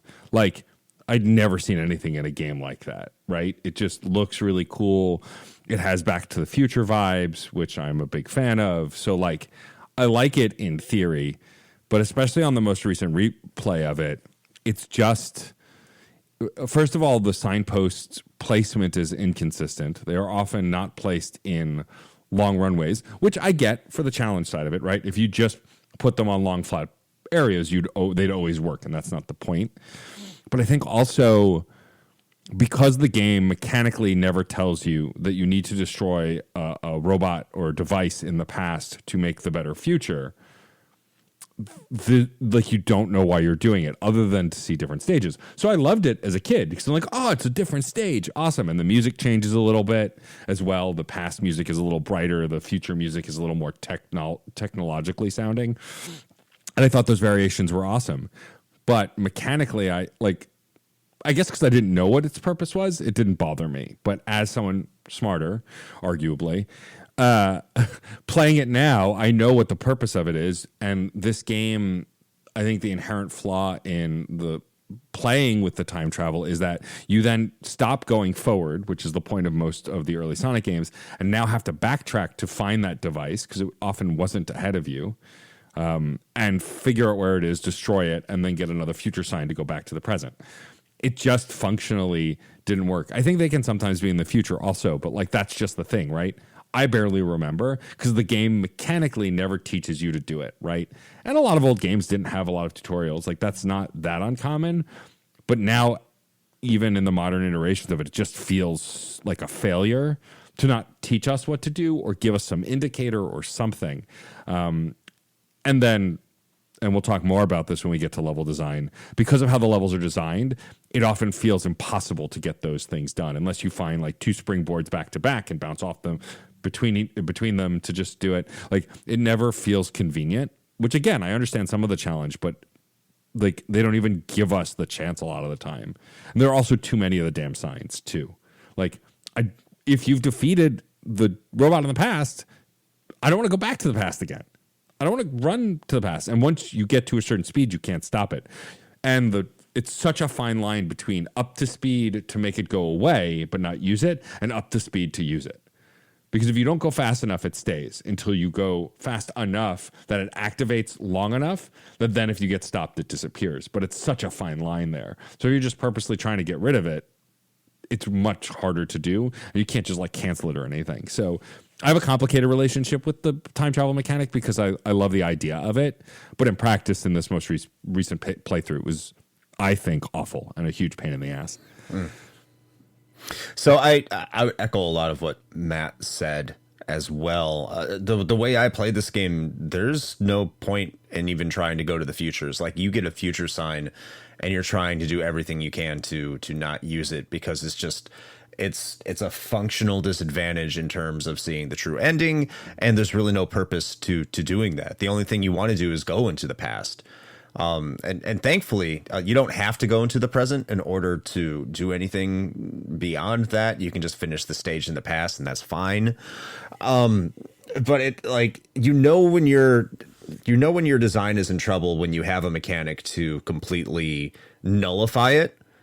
Because the special stages, if you get all the time gems, then you don't need to do what you do in the levels in order to accomplish to get the good ending, which is going into the past and finding all those machines and destroying them. So it feels like the designers knew they were kind of in a bind here, because finding all those machines and going into the past and doing all those things could become really troublesome. And why else would you include that mechanic to eradicate that possibility within within those special stages in and of themselves? I mean, they're like, this might not work out. And to their credit, I think for the first 3 levels, it kind of works once you know what you're supposed to do. But as you get deeper into the game, just the way that those levels are designed and how they're engineered, it's like, yeah, good luck. Like there's we'll get to Wacky Workbench and why that's probably one of the worst levels of all time. But like at that point, like if you're getting into the past, it's because almost sheer dumb luck, because there's really no way to run around anywhere in there. And then navigating your way around some of these levels is just so entirely bothersome. So I admire it for its ambition, because it does in a way encourage exploration in these Sonic levels, which was trying to do something new, trying to do something different, trying to be novel in a way that a lot of platformers weren't. And it's trying to do it within the confines of being a Sonic game. But the problem is you have an exploration mechanic within the confines of a Sonic game, which is not what Sonic games are really supposed to be, even if you're at your most generous with them, which I tend to be. And it's almost at the point that this mechanic just does not make it a Sonic game at all. It's an entirely different animal. It's a mishmash, and it shows that, yes, they were ambitious, but a lot of these ideas weren't completely fleshed out in their execution. Yeah, I pretty much agree with everything you guys have said. And to go back to what I was talking about as far as how somebody might see the Super Peel Out as being sort of a strategy for the time travel mechanics. Yeah, I could definitely see like, oh, there's an open runway right here. I need to get up to speed as fast as I can. The spin dash isn't going to do that because spin dash, I guess. So I got to use the Super Peel Out here and be able to ramp off of this hill or whatever, which again, mechanically, there are those interesting Sonic physics in this game. You have to seemingly rely on it far too much, though, to actually make the time travel stuff work. And I'm glad you answered my question, Chris, because I was like, what point is it to go to the future at all? You don't have to do it. It's just, you could start a stage, hit the past signpost and go to the past, hopefully find what you need to find, smash the machine or whatever, and then just play the rest of the level out. There's really, unless you really want to see like the fruits of your labor, then you can go see the future signposts, which I think there are more future signposts than there are past signposts to throw you off the rails, to really kind of screw you over in trying to go to the past. And there's just the way that the levels are designed. There's just, I don't want to say that there's not enough here to reliably pull off the time travel mechanic, because obviously there is. People can do it, but like I said, you're relying too much on the physics of Sonic himself in order to pull them off, and it's incredibly difficult. And going back to me bitching about the level design of Sonic 1 and 2, this is very much out of that same playbook where you could just be running along and be like, yeah, I'm going to hit it. I'm going to travel through time. I'm hitting 88 miles per hour. And then out of nowhere, here comes an enemy that there's no way I was ever going to see it was coming.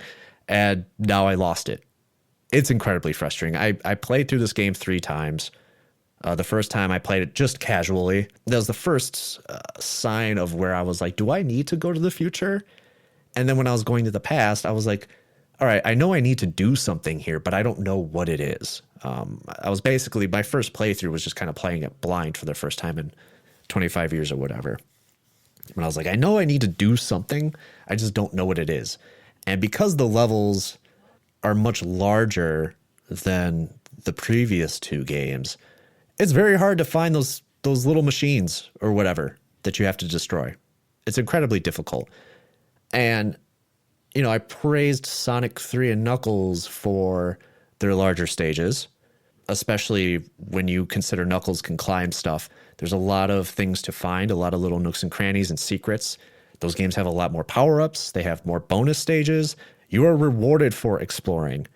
And while Sonic CD has stages that are just as big as those, you're not really rewarded for exploring. And a lot of people will be like, oh yeah, you can explore in Sonic CD. And it's like, but you're not rewarded for it. You're looking for one simple thing in the past, which you might run out of time. I did run out of time in this game at some point. It was in one of the later stages. And it's frustrating. It's incredibly frustrating. And I don't think they married the exploration aspects, the way Sonic moves, and the time travel. I don't think any of it gels very well. To your point about exploration, I think where Sonic 3 rewards you is it takes advantage of being a Sonic game. You never feel like in Sonic 3 you have to go all the way back to find something, or you have to inconvene yourself. in order to find a secret. It's almost like you can find the secrets within the natural progression of the game and play the game like a Sonic game. Sonic CD doesn't do that. As Matt said earlier, you might have to backtrack a significant amount in that level to find the machine to destroy. Sonic 3 and none of its secrets actively, none of the secrets are actively required for you to do that, first of all. And if there are any that you have to go out of your way, it's almost like, why are you doing this? You just want it. And I haven't played Sonic 3 in a long time. I don't know if there's anything like that. But the things that you can find will be there as long as you are moving forward. That's not Sonic CD. And that's why it doesn't feel like a Sonic. It doesn't feel like a Sonic game sometimes. Or it should have been a Sonic game. Or they should have had a timer. If they want to encourage you to explore and have larger levels with a lot of verticality sometimes, then the timer cap should be lifted. I think it's 10 minutes in this game. Is it still 10 minutes? I don't know. Because I tried to make sure I didn't hit that cap because I didn't want to be bothered that much. But typically it's 10 minutes. It doesn't encourage you to play it the way it seemingly wants you to. And then my second playthrough was trying to do the time travel stuff.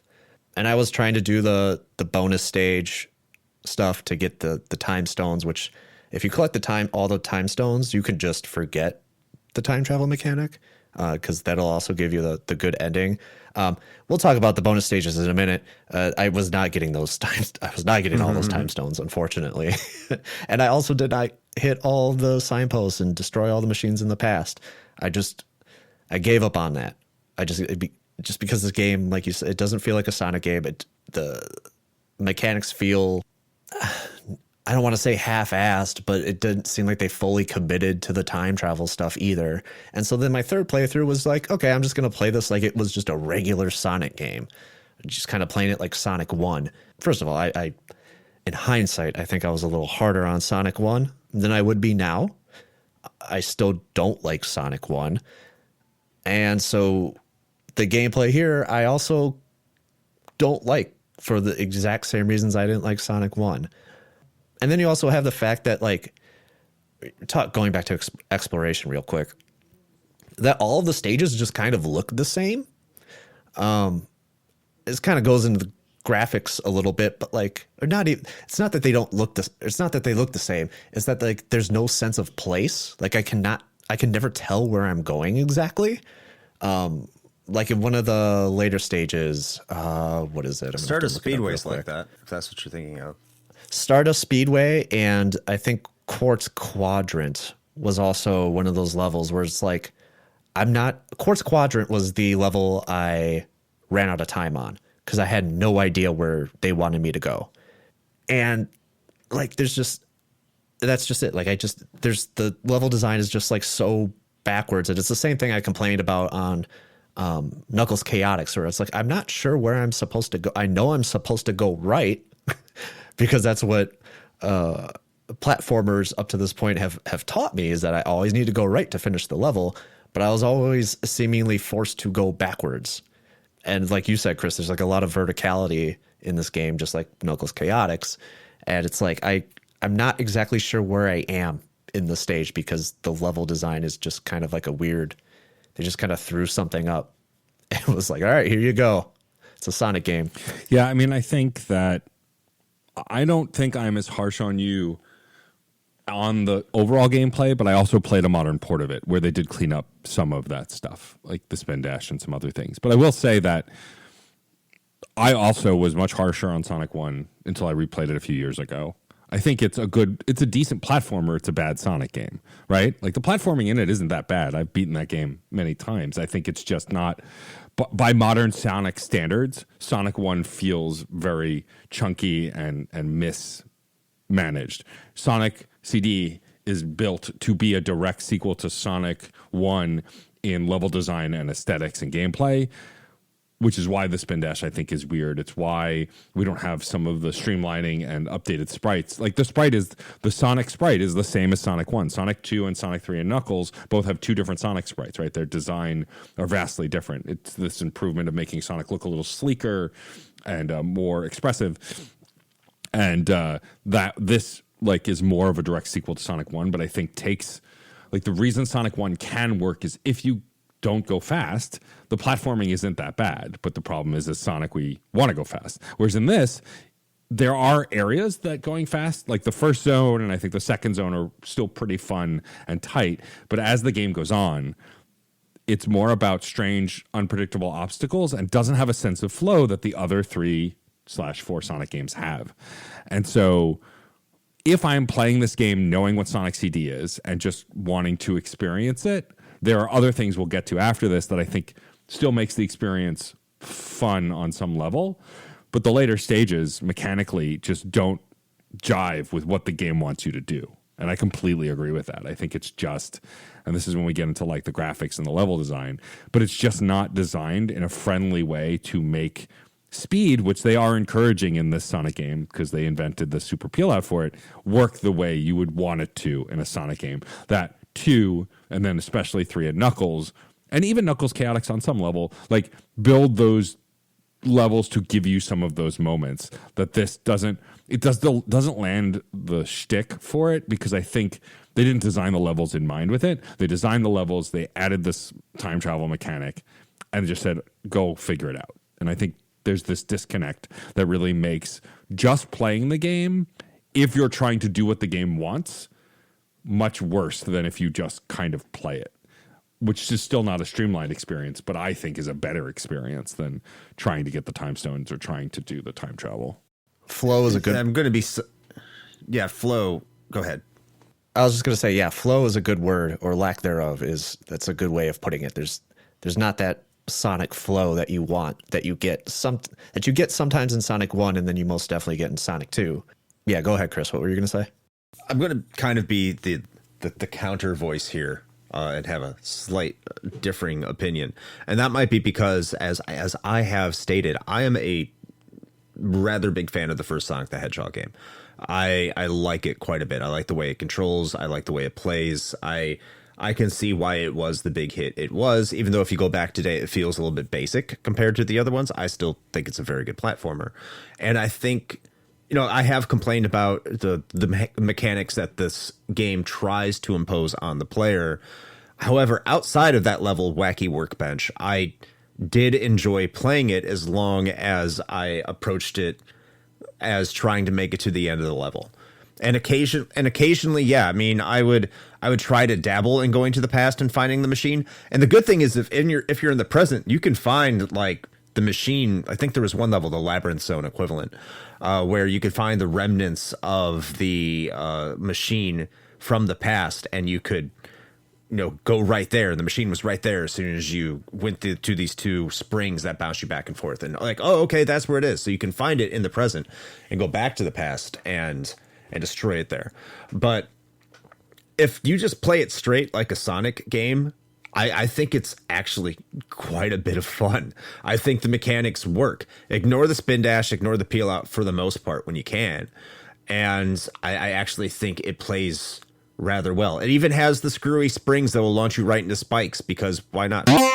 And has those annoying mantises from Sonic 2 that throw their blades at you. The difference is, the cool thing is like if you jump on or you hit those blades with your jump, it'll actually reflect it back at them. I'm like, haha, got you now. That was a good feeling. The unfortunate fact is I didn't do it enough because I still got hit by them. But I did have a lot of fun with the as a game. It felt like a decent game when I was just like, I'm going to ignore everything the game suggests I should be doing and play it more like Sonic the Hedgehog 1.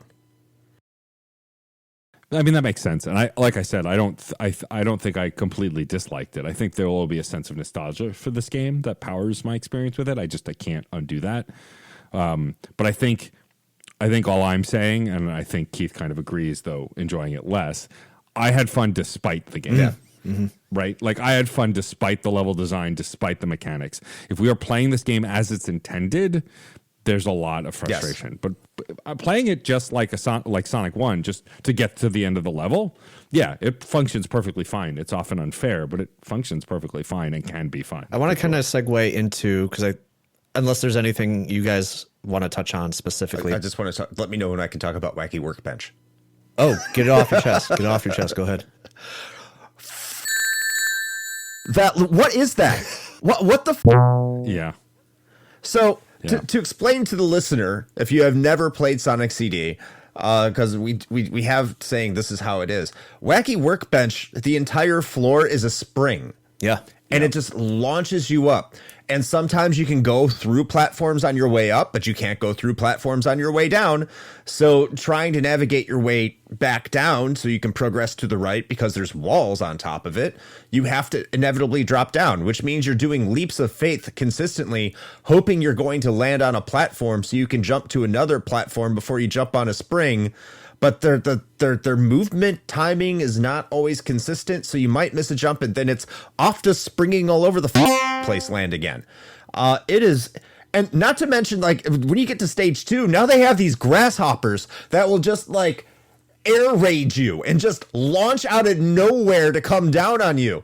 So I was trying to do the time stone approach where I went into the special stages and tried to get them.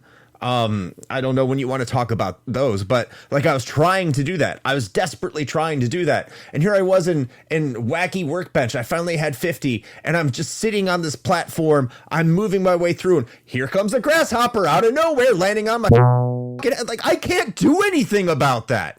And you're completely vulnerable. Not to mention, they have all this like electric wires and beams going all over the place, and you gotta like be on top of that timing.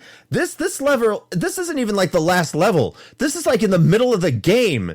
This is like a big you to the player, especially like there's no runway, so like it's possible to get into the past. But if you're talking about completely limiting your possibilities of playing this game the way it wants you to, or playing it like a Sonic game, Wacky Workbench has to be one of the worst designed stages, period, in terms of conceptually, in terms of how it marries with the game's mechanics as intended, and how it marries up with the game independently of the mechanics and just its source concept. It is a horrible stage, and I cannot believe they that made it to the final version and no one stopped and said, "Have you actually played this?" It is horrible. I will say I alluded to some of that in an earlier point that I made, that is like the poster child for like all the problems I had with Sonic 1 and 2 just smashed into one stage. Because it's inconsistency of what the purpose is. Because even the platforming is not fun because you're on these spinning platforms and they are high enough that you don't land on the spring immediately, but but also high enough that the architecture above you doesn't give you a lot of room to jump. Like it feels like three ideas for a stage mashed together, and I think it's the best example of the worst design in this game. I think most of the other zones are pretty playable, if not frustrating. But that zone particularly is like, let's just make something that doesn't make sense in a Sonic game and put it in a Sonic game. Like a stage like that would work much better in something much slower, like a Mario Brothers or something where you can get something that allows you to fly or whatever maybe. And even then, I think it would still suck. But for sure, in a game where you want to either go fast or climb high, this doesn't allow you to do either, not easily. And it's not a challenge thing. It's a bad design thing, which is the biggest flaw in the challenge, I think, in the whole game. My last point on the level design is just, this game is not designed for challenge. It's designed to the player. Also, I'm very excited to see what sound effect Keith uses in this episode to bleep out all the curses. There's been a bunch. But like, it is designed to mess with the player in a way that feels antagonistic and not in a fun, learnable way, right? Like you think about modern Souls games, you think about other Sonic games, that there are patterns to learn. It's like Keith saying it has no sense of place. Like as much of a you Sonic 1 can be, there's a pattern, there's a flow. They give you a couple of obstacles over and over, and then they expand them. So even the ones that suck the most, like Labyrinth Zone, there's a logic to it that you can figure out and master. It's just frustrating and annoying. But this game doesn't have that. Like some of the level design that seems like it would flow a certain way, like Wacky Workbench, doesn't. And it's illogical in a way that it's like, let's just throw whatever sticks to the wall and move forward and keep going. It feels very player antagonistic and not a fun, memorable memorization, old school gaming way, and more of a, let's just make this harder so it takes them longer kind of a way. It just made me while I played this game, it made me appreciate Headcanon and Christian Whitehead so much more because of basically Christian Whitehead just takes a lot of ideas from Sonic CD because he is the Sonic CD guy. He takes a lot of the ideas from this game and implements them into Sonic Mania, and Sonic Mania makes Sonic CD just seem like a first draft, basically. It's the nice way of putting it, I suppose. Because in Christian Whitehead's Chemical Plant Zone, his version of Chemical Plant Zone, they bring back like the springboard mechanic or whatever from Sonic CD. But it works so much better because Christian Whitehead knows how to design a level. It seems like they didn't know what they were doing. They just had this idea for a mechanic where Sonic, which is a cool idea in theory, but the way they implemented it in Wacky Workbench it's horrible because it has all of everything you guys are talking about. Those tropes where it's just like you can't see what's coming at you. You don't know where you're going. The level is just designed horribly. At this point, I'm just kind of reiterating everything you guys said. But yeah, I mean, that's kind of Sonic CD in a nutshell to me. And Wacky Workbench is like, again, the poster child for all of these problems.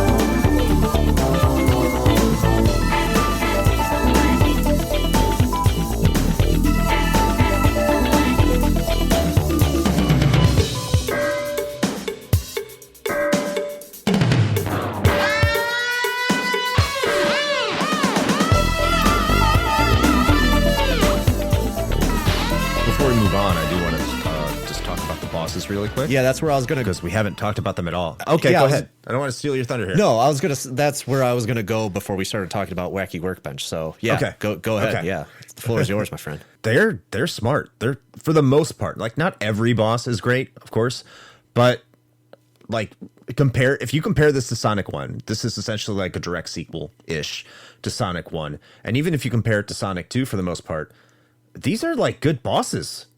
I was quite entertained by their overall design.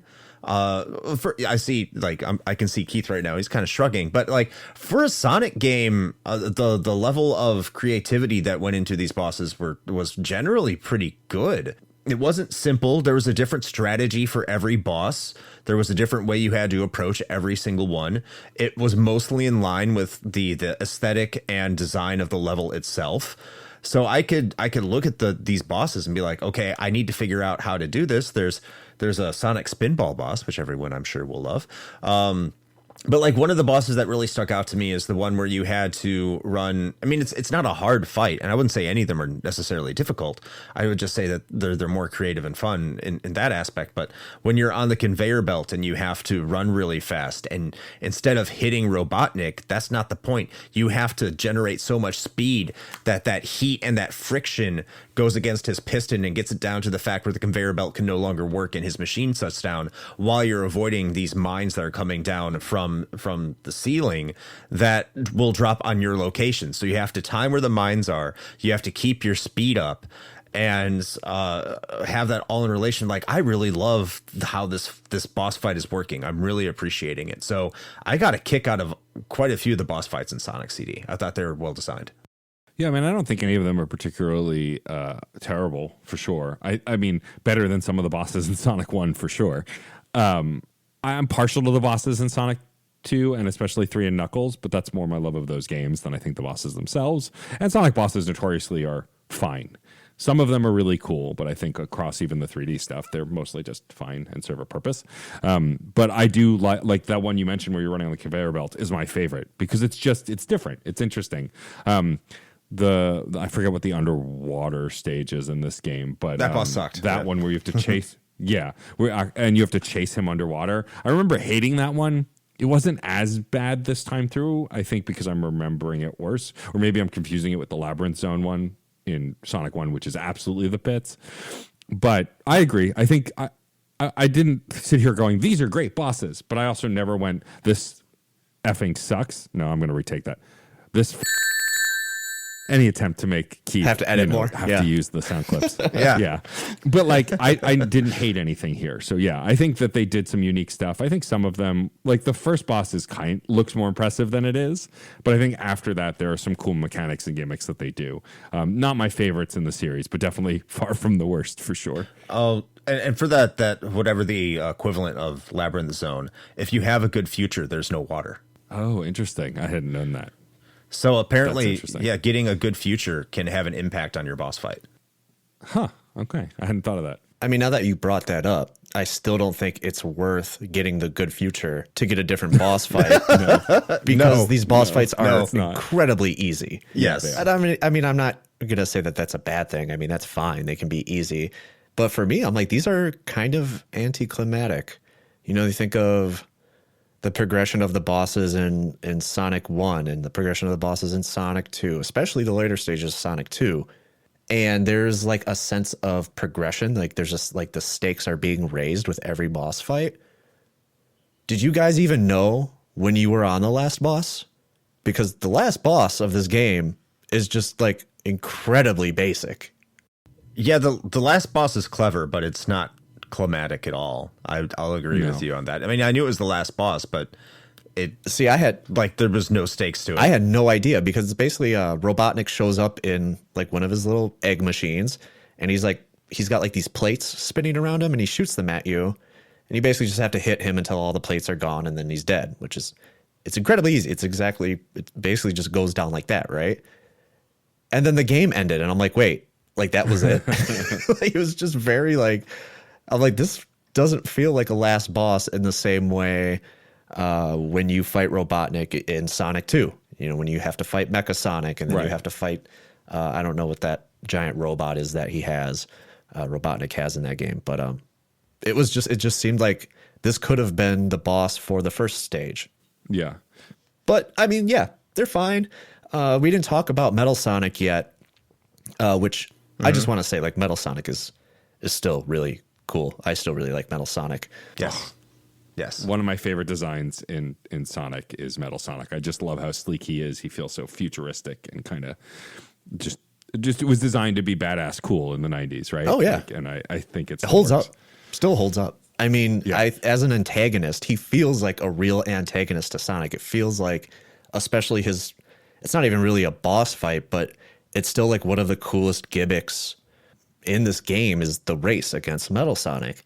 And it just is a really cool way to show off the rivalry between him and Sonic.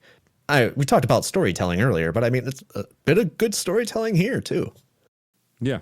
Especially because you have to race him, and then he ends up getting destroyed by Robotnik, and you win. And yeah, I remember that race being more difficult previously, but I think I also approached it a little differently this time.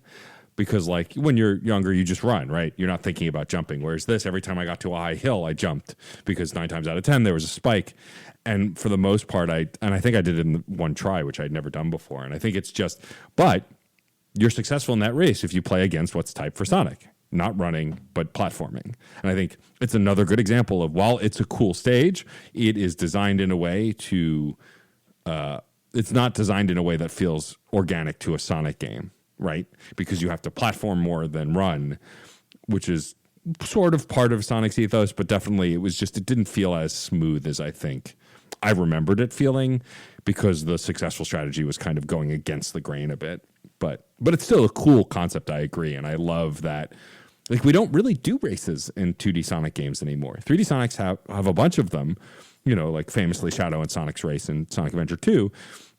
But the 2D Sonic games, this is kind of really the only one, and I do wish they did it more because I think it's a fun idea. Yeah, I had to try and think. So after I played this game, I went and played Sonic Mania because I know you race Metal Sonic in there as kind of a throwback, and I couldn't remember exactly how it went down.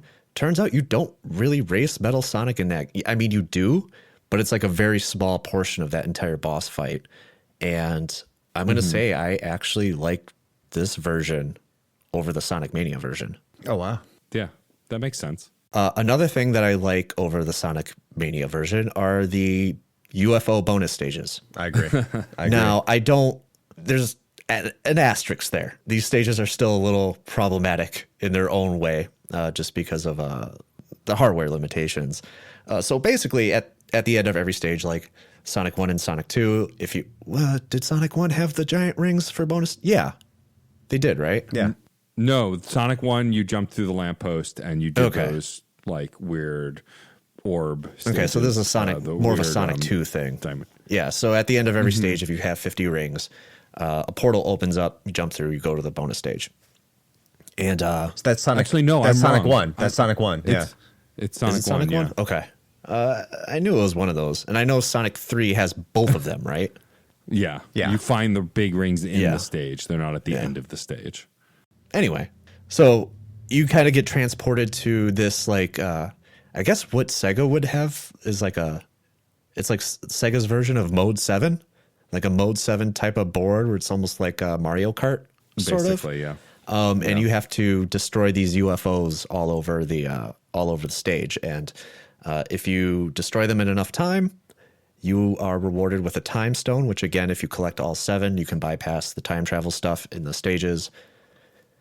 I'm on the fence. So like, they're really cool, but there's some bull hit detection with these UFOs. And I'm not sure if it was on the hardware I was playing this on, or if it was just how the game was programmed, but like the hitboxes are all over the place. Like I would sometimes be like right on top of the UFO and just like pass right through them. Other times the UFO could be on like the opposite side of the screen and I'm like jumping. I'm not even like trying to aim for it. I'm just trying to jump over an obstacle and it'll detect that I hit the UFO. And I'm like, oh, okay, I'll take it. Like, fine, that's whatever. It's cool. And it's definitely one of those things where I had to learn to take my time, no pun intended, through the stage rather than just jumping around all over the place, because there are obstacles that will slow you down. There's obstacles that will speed you up. There's obstacles that will drain your timer. So you really want to kind of learn how the board is actually set up, take your time, race around it. The further you get through these levels, the faster Sonic will speed up. Also, these kind of dipping into the graphics a little bit. These stages are like a total acid trip. They're crazy. It is definitely like the development team just kind of like flexing their muscles with the new capabilities of the hardware. But overall, like, problems aside, I thought it was cool. And again, I like them better than Mania, only because Mania really kind of railroads you onto the track. Like there's a lot of bumpers and stuff. You can't really jump around as much as you can in here. So that's just, I don't know. That's just, what do you guys feel about it? I mean, I think so. I have another benefit of playing Sonic Origins is there are no lives, thank God. Instead, you can be rewarded with these like star tokens, and you can use them to replay bonus stages and unlock some stuff. And so this is the first time I've ever gotten past the first 3 bonus stages, because when you fail a bonus stage, you can use one of those tokens, of which I had a ton, because you get them. It's a collection from all the games you play. I was just able to redo it immediately after I failed. And that's how I was able to get through so many of them. And I agree. I think they're designed interestingly. I mean, I famously kind of hate all of Sonic's bonus stages. They're not all bad. I'm just bad at them. Sonic 1 ones, I think I'm the best at because they're kind of a little luck and RNG. Interesting, because like Sonic the original idea for the bonus stages here was just to bring the Sonic 1 bonus stage back. They were just going to like put different layers behind it, essentially. Yeah. And like Sonic 2, I like the idea of the half pipe, but the hit detection in that is a nightmare because you can never tell when you're going to get clobbered.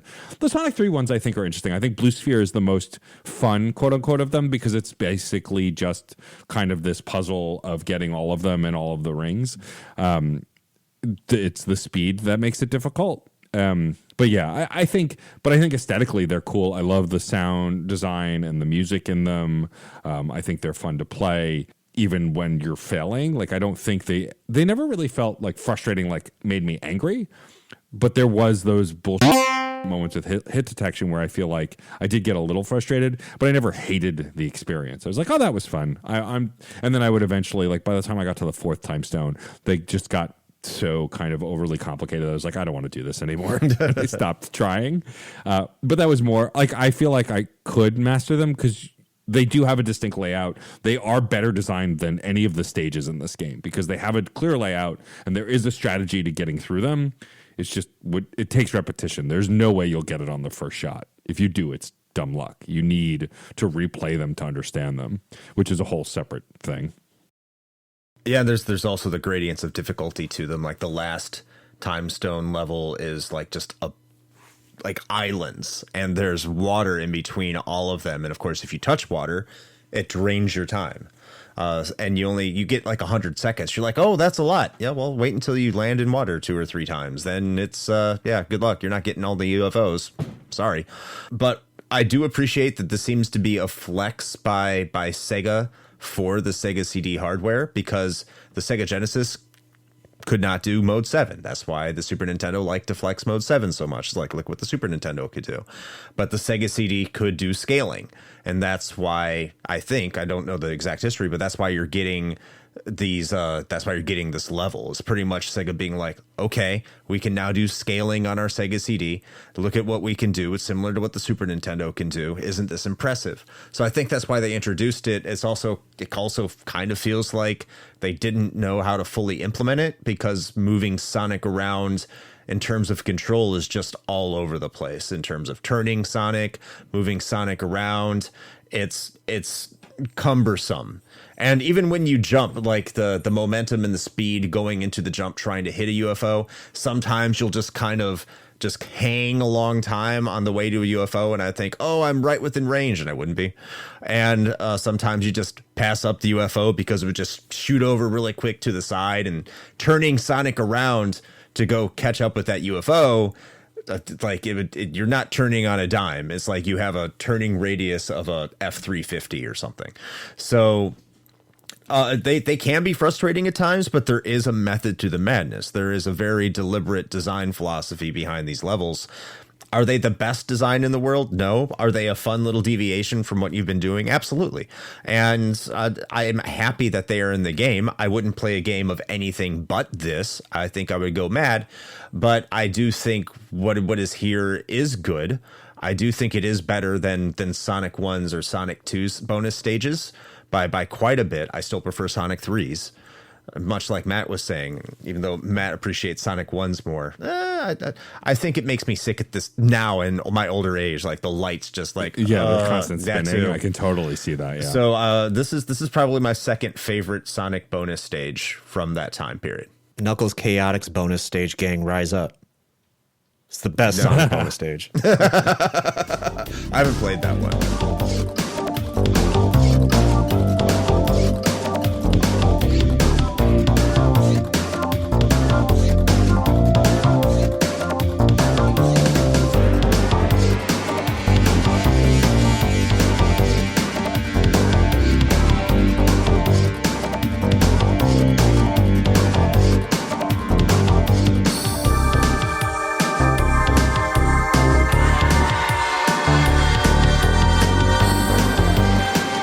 Well, it is that time.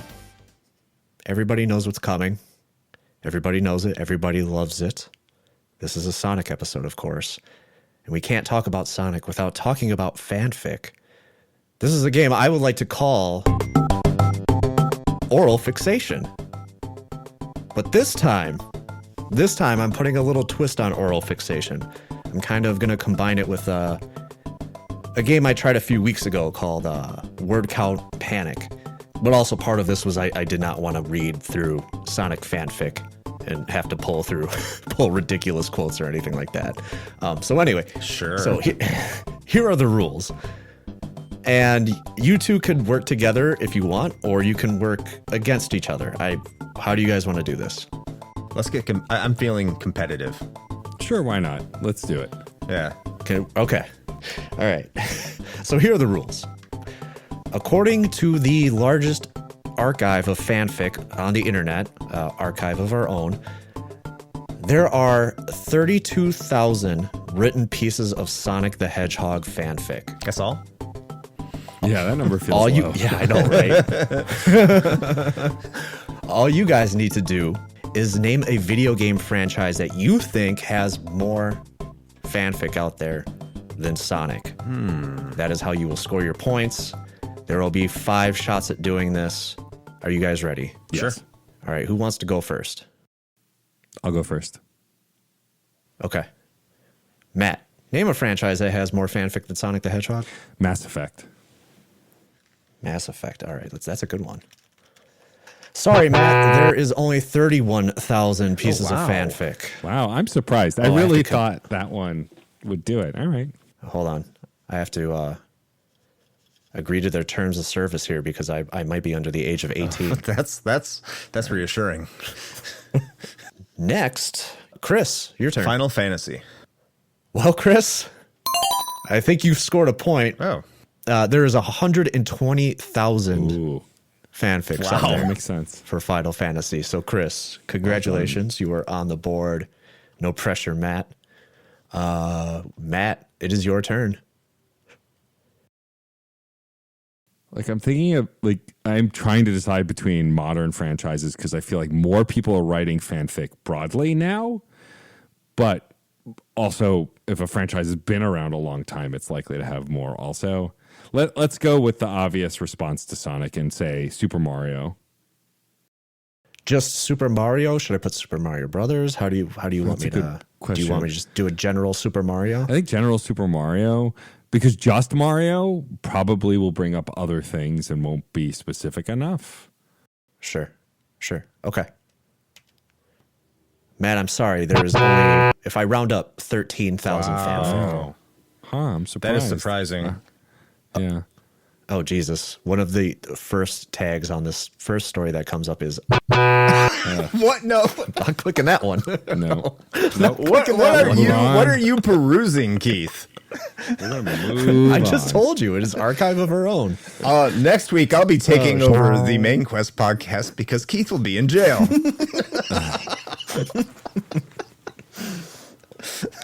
Chris, it is your turn. Pokemon. Oh, that is smart. Oh, yeah. That's smart. Yeah. How many of these are going to start with Gardevoir and Vaporeon? All of them if I have my way. Where's Sonic? Yeah, okay. Chris, you are on the board once again. It is 2-0. Pokemon has 76,000. Not as much as Final Fantasy, surprisingly. Those are, you guys have kind of gone through like the obvious ones. I hang out at the Secret Levels podcast. I know their Oh, actually, that makes sense. I know their tendencies. Matt, it's your turn. Let's see. Pokemon was such a good guess, and I hadn't even thought of it. It seems so obvious now, but I hadn't even thought of it. Like, my brain is going through popular franchises, but I don't know that there'll be as many for those. But let's go with one that's been around a long time also that I think is more popular than a lot of other franchises. So I'm going to do The Legend of Zelda. Good pick. Legend of Zelda. Matt, you are on the board with a 45,000 pieces of fanfic found. Good job. All right. It is 2-1. Chris, it's your turn. I got to go with Pokemon's competition and choose Digimon. Oh, smart. Yeah, that's smart too. Oh, I'm sorry, Chris. You hit a wall. You were trying to time travel too fast, and you hit 9,000 here with the Digimon fanfic. Matt, That is shocking. don't mess this one up. That is shocking. Don't mess this one up. You could tie it up. I could. I know Digimon types. They are fanfic writers, I would think. Oh well. I think I'm going to cheat because it's got to be something that has been in video games. It has to be a video game franchise. And while this franchise wouldn't be focused in video games, they have had an incredible amount of video game presence over the years. So I'm going to choose the entire franchise of Marvel. Okay. The Marvel franchise, Marvel fanfic. I mean, yeah. 661,000. More than Final Fantasy. Yeah. Okay. Yeah, I'm just sorry. I am just kind of reading like the first couple of lines here that they have. Okay, it is tied. It is tied. Chris, your turn. I'm going to stick. I'm not going to cheat. I'm going to stick more with video games. And I'm Those gonna, are video games. Spider-Man 2 is one of the biggest video games ever made. Sure. Just saying. Sure. I'm going to go with Yu-Gi-Oh. Oh, good choice. And technically also cheating in a different direction. In a different because they're direction. Anime. How so the you do you spell Yu-Gi-Oh? U-Y-U-G-I-O-O-H. Yu-Gi-Oh. Do I need the hyphens?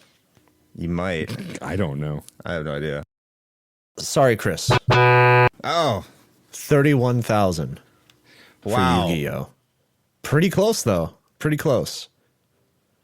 It's almost like Yu-Gi-Oh and Sonic could have a fanfic mashup. There's probably something in there. Matt, I think this is the last one for both of you. Yeah.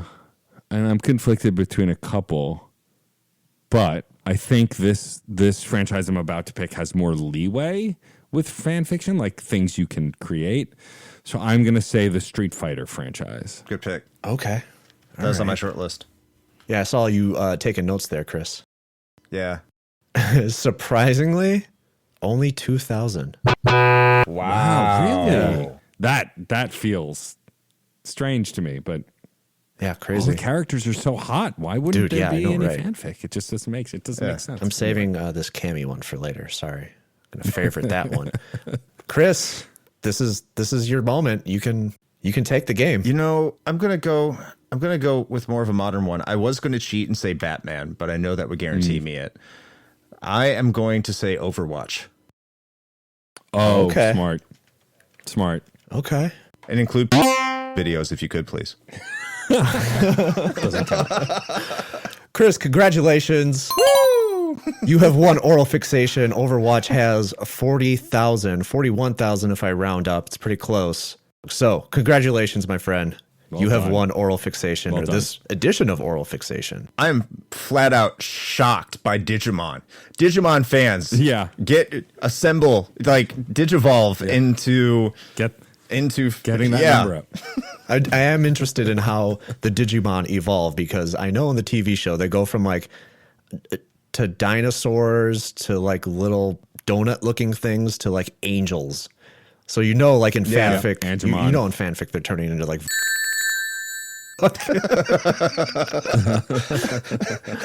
the possibilities are endless. Don't let your Endless. they go from a dragon to a bad dragon. leather daddy dragon. Yeah, this is an oral fixation.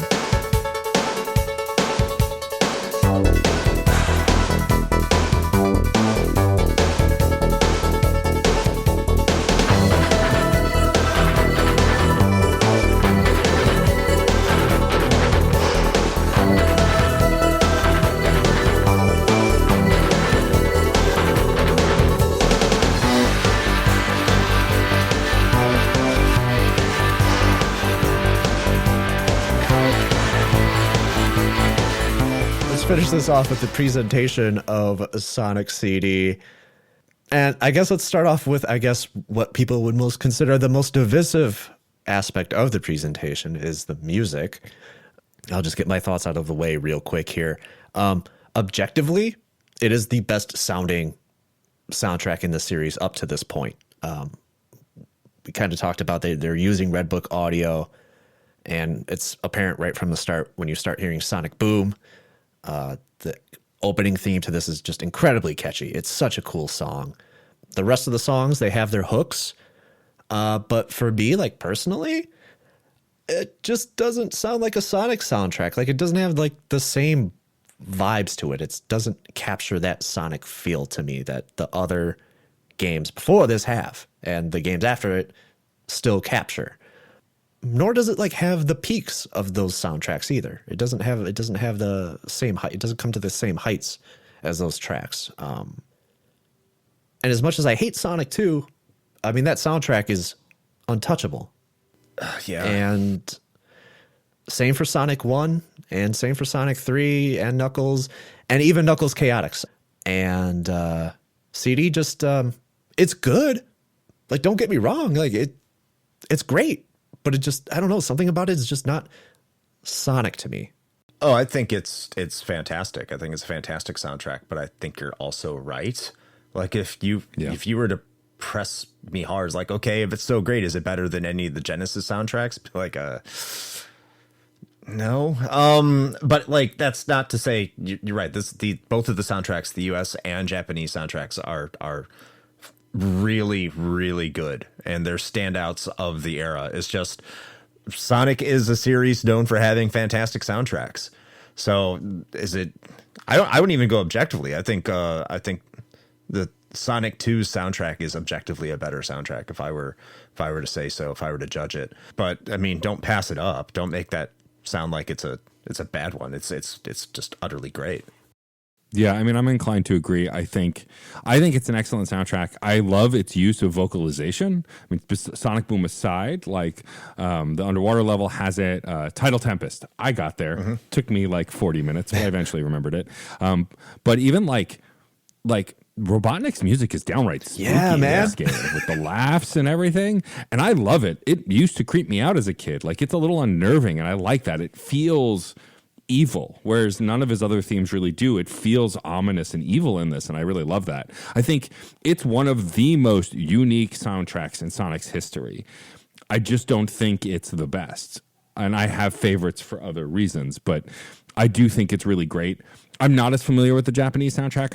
I was going to play through it this time with the Japanese soundtrack because you can on the modern ports, but then I remembered how much I loved the original soundtrack, and I was like, I'm going to keep the original. But I should replay it with the Japanese soundtrack. But I like that it stands out like a sore thumb. But yeah, it doesn't have the same vibe as a typical Sonic soundtrack. And to me, like Sonic 3 and Knuckles is as untouchable as you're saying Sonic 2 is. But I also love that game more. So, but you know, you can't argue that stuff like Chemical Plant, Mystic Cave Zone is like one of the best Sonic songs probably ever. So like, it's hard to compete with that. They really hit it well. And so, I mean, for my money, Ice Cap Zone, the original, not the bull they put out on these new collections because they don't have the rights anymore. The original Ice Cap Zone music to this day is probably one of my favorites. But I do like this soundtrack, but I can also, like, the limitations are clearly there. Like, it does kind of loop on itself a bit, and it's not because it has to thing. It's the song structure is very cyclical, which isn't a bad thing for a video game, but it just doesn't feel to me as expressive as some of the other soundtracks. But quality-wise, like you said, Red Book Audio, it's undeniably one of the best-sounding soundtracks of that era because of the quality they were able to create it at. And I haven't explicitly said it yet, but Sonic Boom is, again, probably one of my favorite songs in a video game ever because it's just a bop. Regardless of the game, you could listen to that song and go, this is a bop. So for my money, that also carries a lot of the weight. I don't know the official name of the song, but the one that's Supersonic Warriors, which kind of became a theme song for Sonic down the road. I think Sonic Boom is the better song. Yeah, I would agree. Just to talk about the Japanese soundtrack real quick, some of that also feels off in the same way that the American soundtrack does, but it has more of the Sonic vibe that I was looking for. So personally, like, if there was some way I could play this game and like a la carte pick tracks and put them to the levels that I want to, like that would be like ideal. That would be perfect. And I'm glad you mentioned the boss music because I remember when I hit that first boss, I was like, wow, this is ominous as like, why is this so dark? And it's cool, but again, it's like, does it remind me of Sonic? Not really. Yeah. And yeah, you mentioned the how the audio kind of resets itself just because of it's a CD. They're still kind of working those things out, and it's just the song is a song. It has a beginning and an end, which it doesn't happen. It doesn't happen all the time. I think it's only like on a couple of different stages. But the one thing I put a note down here, the invincibility music doesn't sound right. I don't like the invincibility music. It doesn't have the sense of like being powerful like the other Sonic games do. I like it. I think it's good. It doesn't feel like Sonic. Sure. It doesn't fit. It doesn't feel like Sonic invincibility music because Sonic and Mario at the time had this kind of quick, short, punchy looping tracks. That's how you marked invincibility for those two franchises in particular. And this is outside. It's like a guitar track. It revs. And Chris said, I like it, but it doesn't. It feels weird. And the way it doesn't feel as natural when it starts as like the invincibility music does in the other games. It just feels like one song has stopped now another song has begun. And I think it's more about the type of music than a programmatic problem, but it does feel weird when you hit the invincibility box. We also have to keep in mind when it comes to this music, why does it feel so off? I think it's Sonic, when they were developing this game, Sonic really hadn't developed its identity yet. That would be mostly formed with Sonic 2 and how they moved forward in terms of what was Sonic? How does Sonic feel? How does Sonic sound? This was being developed right after Sonic 1. So, in tandem with 2. And 2 2 definitely sold a lot more. So that kind of became the identity for what Sonic would, how it would be moving beyond it. So, who knows? If Sonic CD was the more successful one, we'd be like Sonic 2 is the one that feels and sounds and looks off. Maybe. I don't know. I don't know if it's exact. I don't know if I agree with that. Because I think even on the Sonic 1 episode, and I've said this on other, I did the Sonic music episode 4 years ago or something like that. And I mentioned on that just how the soundtracks for Sonic are always a time capsule. It is always an encapsulation of what is popular at the time. And so there's a very almost hip hop, pop inspired sound to those first two Sonic games, and even 3 a little bit too because of who was involved on that soundtrack. And Sonic CD is more of I guess it's almost like techno. It has a more techno and R&B influence for sure than I think a lot of the other soundtracks have had. Yeah, so I think Japanese, I think you're thinking it has more of that vibe because Sonic 1 was more of that pop rock. I mean, Dreams Come True wrote the soundtrack for Sonic 1. And the Japanese soundtrack, if you listen to that one, it goes more along with the more saccharine poppy kind of vibe. Because I know you've listened to Palm Tree Panic. Yeah. From the Japanese version. So that's where it's more in line with. And then the American version is probably more in line with that. Because in America, that was getting more into the grunge industrial kind of view while having that pop influence. So you're probably seeing a bunch of that influence leak in there. And I know I kind of jabbed Sonic in the back when I talked about I hate when they gave Sonic a voice, but this is actually the first time Sonic has actually really talked. There are some voice samples here, and they're not bad. I actually did not mind them at all, especially compared to when I talk about Earthworm Jim, where that dude does just not shut the up. They showed a lot of restraint here, and I really appreciate them for that because Sonic could have been screaming when he got hit. He could have said something when he's peeled off or whatever. It's just enough. It's just enough, and I actually enjoyed it. And then as far as the presentation goes and how this game looks, a lot of my praise and complaints will mostly be a reflection of what I said on the Knuckles Chaotix episode, and I already kind of alluded to that earlier. Overall, I think this is the game looks really good. It's one of the best looking 2D games, but the art direction and the stages are incredibly busy. Like Knuckles Chaotix, it looks like they threw a bunch of geometry together on the screen, and they're like, here it is, this is a stage. Also, a lot of we've been joking about it, but a lot of them look like palette swaps of stages from the other games. Tidal Tempest looks like Labyrinth Zone. Wacky Workbench looks like Metropolis Zone. So some of it just seems, I don't know, lack of better word, lazy. But yeah, I don't know. What do you guys think about this? I think it looks amazing. I think it looks really, really good for a 2D game from that time period. I think it looks better than Sonic 1 and 2. I think you're starting to get to split hairs with Sonic 3, mostly because not so much of the graphical fidelity, but the design concept. And Matt was alluding to it earlier. Maybe it was you who said you could see Death Egg in the background and coming up through the Sonic 3 and how the environment shift. Was that you, Matt? That was Keith.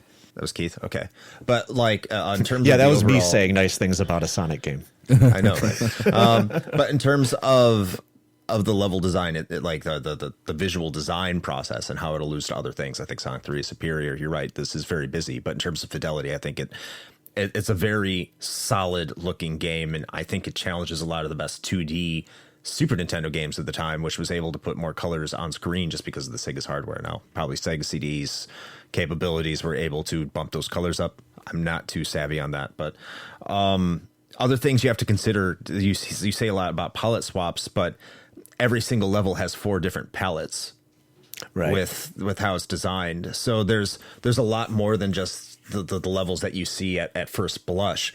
And those designs, when you're playing through those levels, they each have a unique feel and look to them, which I would say is an accomplishment in and of itself, regardless of what you think about the design itself. And you could say it's busy, it's complicated, doesn't know what it does. I mean, that's part and parcel, I think, with more of the level design than the actual design of the sprites and environment themselves, because I think it truly is an accomplishment with what they did, figuring out how they could take advantage of the CD hardware, and I think they did brilliantly. I agree with you to a point about how they, designed basically three different levels for each stage, right? Yeah, that's commendable. But my problem with the design or the art design of or art direction, whatever you want to call it, of these stages is that there's no sense of environment. You know where you are when you're in Green Hill Zone. You know where you are when you're in what's another Mystic Cave Zone. You know where you are in Casino Nights. Like there's a sense of place. I never felt like I knew where I was except for like Palm Tree Panic, where I was like, okay, this is kind of Green Hill. This is the Green Hill Zone, and then everything after that seems like pretty much everything is like indoors, and it's like very cavernous and stuff. Like nothing looks like a place that I can relate to. And so when you go to the past or the future and you see these palette swaps and stuff, I don't care because I don't know where I am anyway. Yeah, like I can if see it was that. Green Hill Zone and it was like, it's unfair to use Sonic 3, but I think it's a perfect candidate for what I'm trying to convey here is like in Sonic 3, you go to, what's the first stage for Sonic 3? Angel Island, right? Yeah. You start out Angel Island and it's perfectly fine. It's beautiful, lush. It is the Green Hill Zone of that game. And then after that, it's on fire. Everything has changed. It's on fire. Things are different now. And the same way, like you don't have that in Sonic CD. Things are just like, well, I guess the palette is gray now, which is, I mean, I'm diminishing a bit, but I mean, I think that the sense of place is more that they don't feel like hard locations besides Tidal Tempest and Palm Tree Panic, and even Wacky Workbench to a degree because it's an interior of a factory. Those have sense of place, but then some of the other stages, like Stardust Speedway, as much as I like it, feel like the horn design in the platforms looks cool, but it also doesn't mean anything. Like it doesn't feel like you're somewhere you can go to, and I think there is a lot more of that in this game. But I will say I agree with Chris, it's one of the best looking 2D sprite based games in existence. And as far as the palette reuse or the asset reuse, it's the same Sonic from Sonic 1. Some of the designs are from Sonic 1, the TVs. Like they're doing that to save time, and I get it. And when you think about what Chris is saying about 3 to 4 versions of every stage, it makes sense why they would do that. But I do agree that it has less of a sense of place than any other 2D Sonic game. Any stage you're in Sonic 1 and 2 especially, you're in a location. I mentioned Mystic Cave before, not to just keep talking about Sonic 2, but I wasn't on that episode, so when will I get to? You feel like you're in a cave. The background looks like a cave. The stalagmites, the way the rope bridges are made. Like, it's not just the place, but it's how the place is constructed. And like the first loop-de-loop you do to show us the 3D effects in Sonic CD in Palm Tree Panic is awesome. Such a cool moment that never happens again. they never do it again. Yeah. Never was. Right.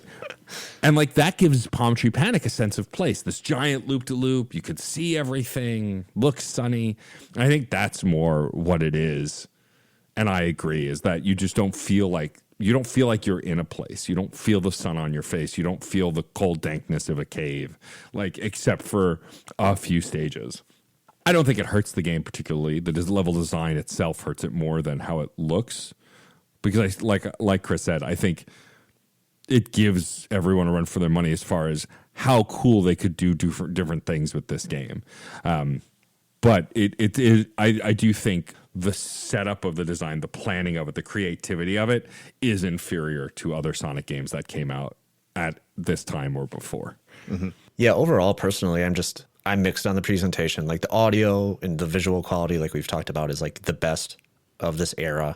But just like, I don't know, there's kind of like, to be like I don't want to say lack of identity, because it definitely has its own identity. Like it definitely, like, it is Sonic CD, but it just stands in stark contrast to the stuff that came before it. To kind of counter this, I don't know if you've played this game, and I don't know if you're going to talk about it on the show, but Astal for the Sega Saturn. No, I haven't played it. Okay, it's a gorgeous game. The sprites are very well designed. The environments are very well designed. But, like, I couldn't tell you what level if I went back and you showed me a picture of it. I can tell you while I'm playing it, it looks amazing. And it's one of the best looking 2D games on the Saturn. But, like, is there anything so unique about the visuals that I could sit here and just gush over the overall, like, design in relation to the level design? No. But I can tell you it looks good. But I think that's, like, what, like, I think Matt was alluding to the same thing, and I think you kind of got there too, was the level design does more to hurt the graphical presentation for Sonic CD than the actual graphical presentation itself, if that makes sense. Right, like if I show you Tidal Tempest and Labyrinth and so on, would you be able to tell the difference between the two? Maybe. I would say maybe. Sure. One, like, Tidal Tempest is a little bit brighter. It's like, oh, it's lighter up, you know. It's just, hey. I mean, maybe the pixels look better and crisper now that I'm thinking about it. But a little bit. Like there is a little bit of an upgrade. So I can say, like, fidelity wise, I'm on board with Sonic CD all day. It doesn't mean that it has as much personality and as much of an identity as the other Sonic games do, but it looks better with it. Looks better than it. I would say, especially during this time when you had more limitations on what you could do. Mr. Bad, got it good, but this ain't his neighborhood. He's taking over. No. Time is now. He can't hide. Find the power deep inside and make it happen. Sonic Boom, Sonic Boom. Gonna keep you running faster.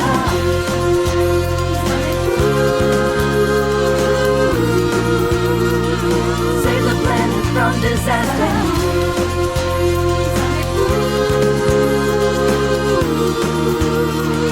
Spinning through a world in motion. Take it all the way. Well, let's wrap this up. We've done it. We've made it to the end of the show. But first, we should summarize our thoughts here and the time that we spent here today and see if any of us could recommend checking out Sonic CD in 2025. And let's make a little gamer sandwich here. And Chris, I'll let you start out first. It's incredibly difficult because I think this game has merits, but sometimes I have to view it as the game is meant to be played a certain way, and the game wants you to play it a certain way. And if you play the game that way, you won't ever want to play it again. But if you play it the way that it's not meant to be played, you'll have an okay time. And it's also not really a Sonic game, not in its design, not in its execution. It doesn't really try to do anything that a Sonic game should do, but it still keeps all the mechanics that a Sonic game has, which makes it like a case of an identity crisis within the game itself. With that being said, I can't really recommend it to anyone who has not played a Sonic game before, or 2D Sonic, unless you're really curious, because it's not a good game if you want to get all the time stone, or you want to destroy all those time machines or whatever. It's just, it's not competently put together. It's very ambitious, and I admire it for its ambition, but its design was just a little bit too much than what they were supposed to do. And getting through it, I mean, if you play it like a Sonic game, there are better Sonic games to play that way, like Sonic 3 or Sonic 1, which I think execute the core concepts of what a Sonic game should be much better. And they're right there, same era, one before and one after. So I do like it more than Sonic 2. I know that's heresy, and I think that's just my own personal biases. I don't think that, like, technically speaking, I think Sonic 2 is the better controlling, handling, and designed game, but I just like Sonic CD more. I think there's something about it that gives me more charm and nostalgia with it. I'm weird, but overall, I would have to give it no, not a hard no, just I wish I could say yes, no. That's where I'm at with it. I think I'll go next. I'd probably be the harshest out of the three of us. I am the Sonic hater after all. And it's something I've been thinking about a lot, and it really shouldn't be as tough as I'm making it out to be. You know, as Matt has even talked about, there are better ports of this game that exist that have the quality of life updates that you would want, because as I have said in other episodes, Christian Whitehead is a straight G. He knows what he's doing.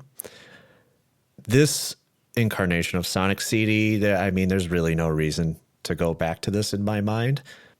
But even then, like, if you play the ports, like, those are, for the most part, pretty much what this game is. The levels are exactly the same. If you're going to engage with the time traveling stuff, I mean, you might be persuaded to drop this game faster than you were if you were just playing a regular 2D Sonic. And if you are just engaging with this as a regular 2D Sonic, then it's like, well, what's the point of the level design and what's the point of the time traveling aspects? You're not interacting with the game that the developers intended you to play. So I think in that way, I don't think this game is good enough, and I don't think it clears the standards put forth by the other games. You already said it, Chris, and I kind of brought it up earlier. Would I play this over Sonic 2? Yes. Yes. If you put them in front of me, I would probably, man. Yeah, if I had to play a game and somebody put them both in front of me, I would pick up Sonic CD reluctantly. But, I mean, this game looks great. It sounds great. And even then, like, like I said, the presentation's a mixed bag in my opinion. But yeah, it's a better game than Sonic 2 by like a very, very thin margin in my opinion. And it's pretty much on the same level as Sonic 1. Like I said, if I could go back in time, I wouldn't be as hard on Sonic 1 because I was in that episode. Huh? You could create a good future for Sonic. I could. Episode 100, right? This wouldn't be a main quest episode if I was recommending a Sonic game, so I can't do it. I don't think this game really holds up. Ultimately, when I came down to it, I was like, man, this just seems like a ROM hack. This feels like a Sonic ROM hack. Yeah, that's fair. So, yeah. Matt. Sonic fan fiction. Yeah, without all the dildos. Matt, why don't you, with that in mind, why don't you take us home here? Sure. Yeah, I mean, I think mostly I agree with both of you. I think in the fact that it's not as strong as other Sonic games. It has a lot of flaws.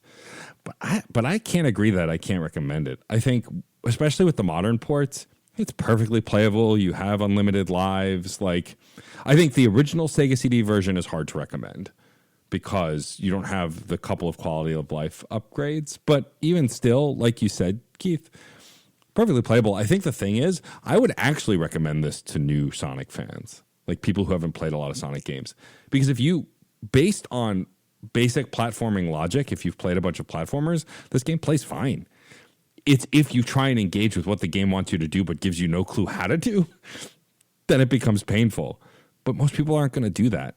I never did as a kid. When I played this game, I played through the game. I got the cutscene at the end where Sonic throws a rock at Eggman and kills him.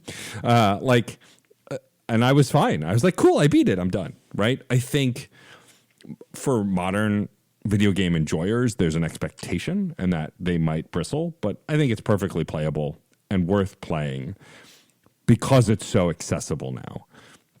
Would I recommend spending a lot of money on the original Sonic CD version or spending a lot of money on the Sonic Gems version? No. But if you have a PC, you can, I think, get it on its own still. And then if you have any of the modern consoles, you can get the Origins collection, which, despite its flaws, the Sonic CD port is very good. So I still recommend it. I think if you are a Sonic super fan who somehow never played this, you're probably not going to like it as much, but I think you'd still get something out of it. If you're a Sonic hater and you genuinely don't like Sonic games, and I mean like a real Sonic hater, not like this faux Sonic hater that Keith claims to be, but actually likes some of the games. I think you're going to hate this too, right? Like, it's not, while it is different from Sonic's ethos at that time, it is not so different from any other 2D Sonic game that you would be like, this one's the better one. Honestly, I recommend Sonic 1 to Sonic haters because it's more platforming than speedrunning. And so I think a Sonic hater might like that more if they like Mario and the like. But yeah, I still recommend this. I think it's a little caveated because I recommend the easiest ways to get your hands on it now. But that said, I still think, like I said, if you just kind of mainline it, you'll be fine. And it's worth experiencing because it is one of the best sounding and looking Sonic games for sure. I think one of my hottest takes was in chat when I said that I would rather play Knuckles Chaotix over this. Honestly, I don't disagree with that, but we don't have time to talk about why I still love Knuckles Chaotix, even though it's a terrible game. It would take a whole other episode. So, because at least that's interesting with what it does. Yeah, we'll say that. But hey, I mean, we got through an episode without tearing each other apart, Matt. So I think we should be pat ourselves on the back for that one. I think so too. Yeah, thank you guys so much for being here, especially considering the postponement of the episode with all my tech issues and stuff. So really appreciate that. Chris, thank you for the new PC, by the way. So Matt, you are welcome. You are the brand new person here, fresh baby face to the podcast, your first real episode. So why don't you remind everybody where they can find you, what you do on your part of the internet? Sure, happy to. Thanks again for having me. As much as we like to feign our rivalry, I do genuinely enjoy talking with you a lot, and I'm glad that we've become friends over this last few years. But yeah, I do 2 podcasts, Fun and Games, which I do with the incredible Jeff Moonen, that has 2 shows in the feed. The main show, which is topic-based, where we interview developers, composers, do retrospectives on genres and different kinds of consoles. We, bring in people to interview from all walks of life, including making games and outside of it. And it's basically just a celebration of games through conversation and discussion. And then the other show within the feed that you've both done episodes for is Side Quests, where they are bite-sized episodes where a different host talks about a game they love and why they love it. Basically, it's my one way of combating against the BS that's on the internet and trying to let people enjoy games judgment-free, which is a wild concept at this point on the internet especially. And I love producing that series. We've done over 350 episodes, and it's always a blast. And then my other podcast is Reignite with the incredible Frankie Bradley Lestrange. Started as a Mass Effect play-along podcast where the only difference was we were going to make decisions as if we were Commander Shepard, putting ourselves in Commander Shepard's shoes and then discussing those decisions, and more importantly, why we kissed the alien of choice that we chose. And that was a lot of fun. And so after finishing the trilogy, we did Andromeda, which I mostly liked, with complicated feelings. And now we've moved on to the natural next thing, which is Dragon Age. We're currently doing Dragon Age 2 as of when we're recording. And yes, we will eventually get to the Veilguard, the new release. But it's been fun to continue that tradition of just making choices as if we were in those moments going, well, what the hell am I going to do? And it's a lot of fun. So you should definitely check that out if you'd like play-along podcasts. And you can find me best place to reach me is Blue Sky. I'm djstormageddon.com there. That URL is also how you get to my link tree and find the Patreon for Fun and Games, all the links to the podcasts I've done and currently do, and my merch store if you want to buy a little mug or t-shirt as a treat. That's me, and that's where you can find me. Chris, I'm sure everyone listening is aware of Retro Hangover, but let the people know what that show's about and where they can find it. Yeah, sure. So I am one part of the Retro Hangover podcast, which is a show I do with the co-host Shane Selter. And we are a weekly show. Every other week we talk about a game, typically talk about a game that's 10 years old or older. And we dissect it and talk about the game's brief history, our personal experiences, the story, the gameplay, the presentation audio, very similar to what Keith does here on the main quest. And then we decide whether or not we think that game holds up today. We typically have a guest.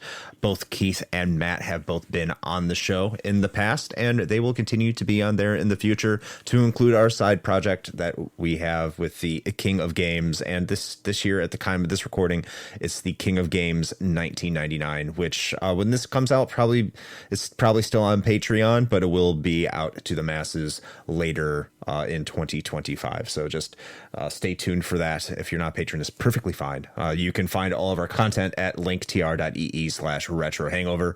And yeah, that's where you can find us. We're all over the place, but mostly in our Discord. But you can find that at the link tree, so I'm not going to hype that up too much because I'm on Keith's show. So go to his Discord because it's free, and talk with people there. So yeah, that's me. That's Retro Hangover. And again, all of those links to the things that these guys do on the internet will be in the show notes, so you can find them there. And if for whatever reason you aren't familiar with what they do on the internet, I implore you to go check out the stuff that they do. It's very cool, and a lot of it has influenced this very podcast. So without them, you probably wouldn't have me doing what I do. So that's it. That is officially 100 games scratched off the library of my childhood. I appreciate everyone who's tagged along on this journey with me from episode 1, or even if this is your first episode, which, hi, hello, welcome. Which, by the way, we now look ahead to April. It is the month the main quest debuted, which means that it is here. It's finally here. Player versus Podcast is upon us. You guys have picked a set of incredible games for me to play, and my Sega Genesis journey takes a bit of a hiatus here. Well, not hiatus. It's going to take a bit of a turn, not a hiatus. It is kind of taking a hiatus. But the first listener request month game that I will be playing is a Sega Genesis game. Starting the month off with Comics Zone. So, for the 100th time you're probably hearing this, make sure you take care of yourselves. And always remember, it's okay to like a video game.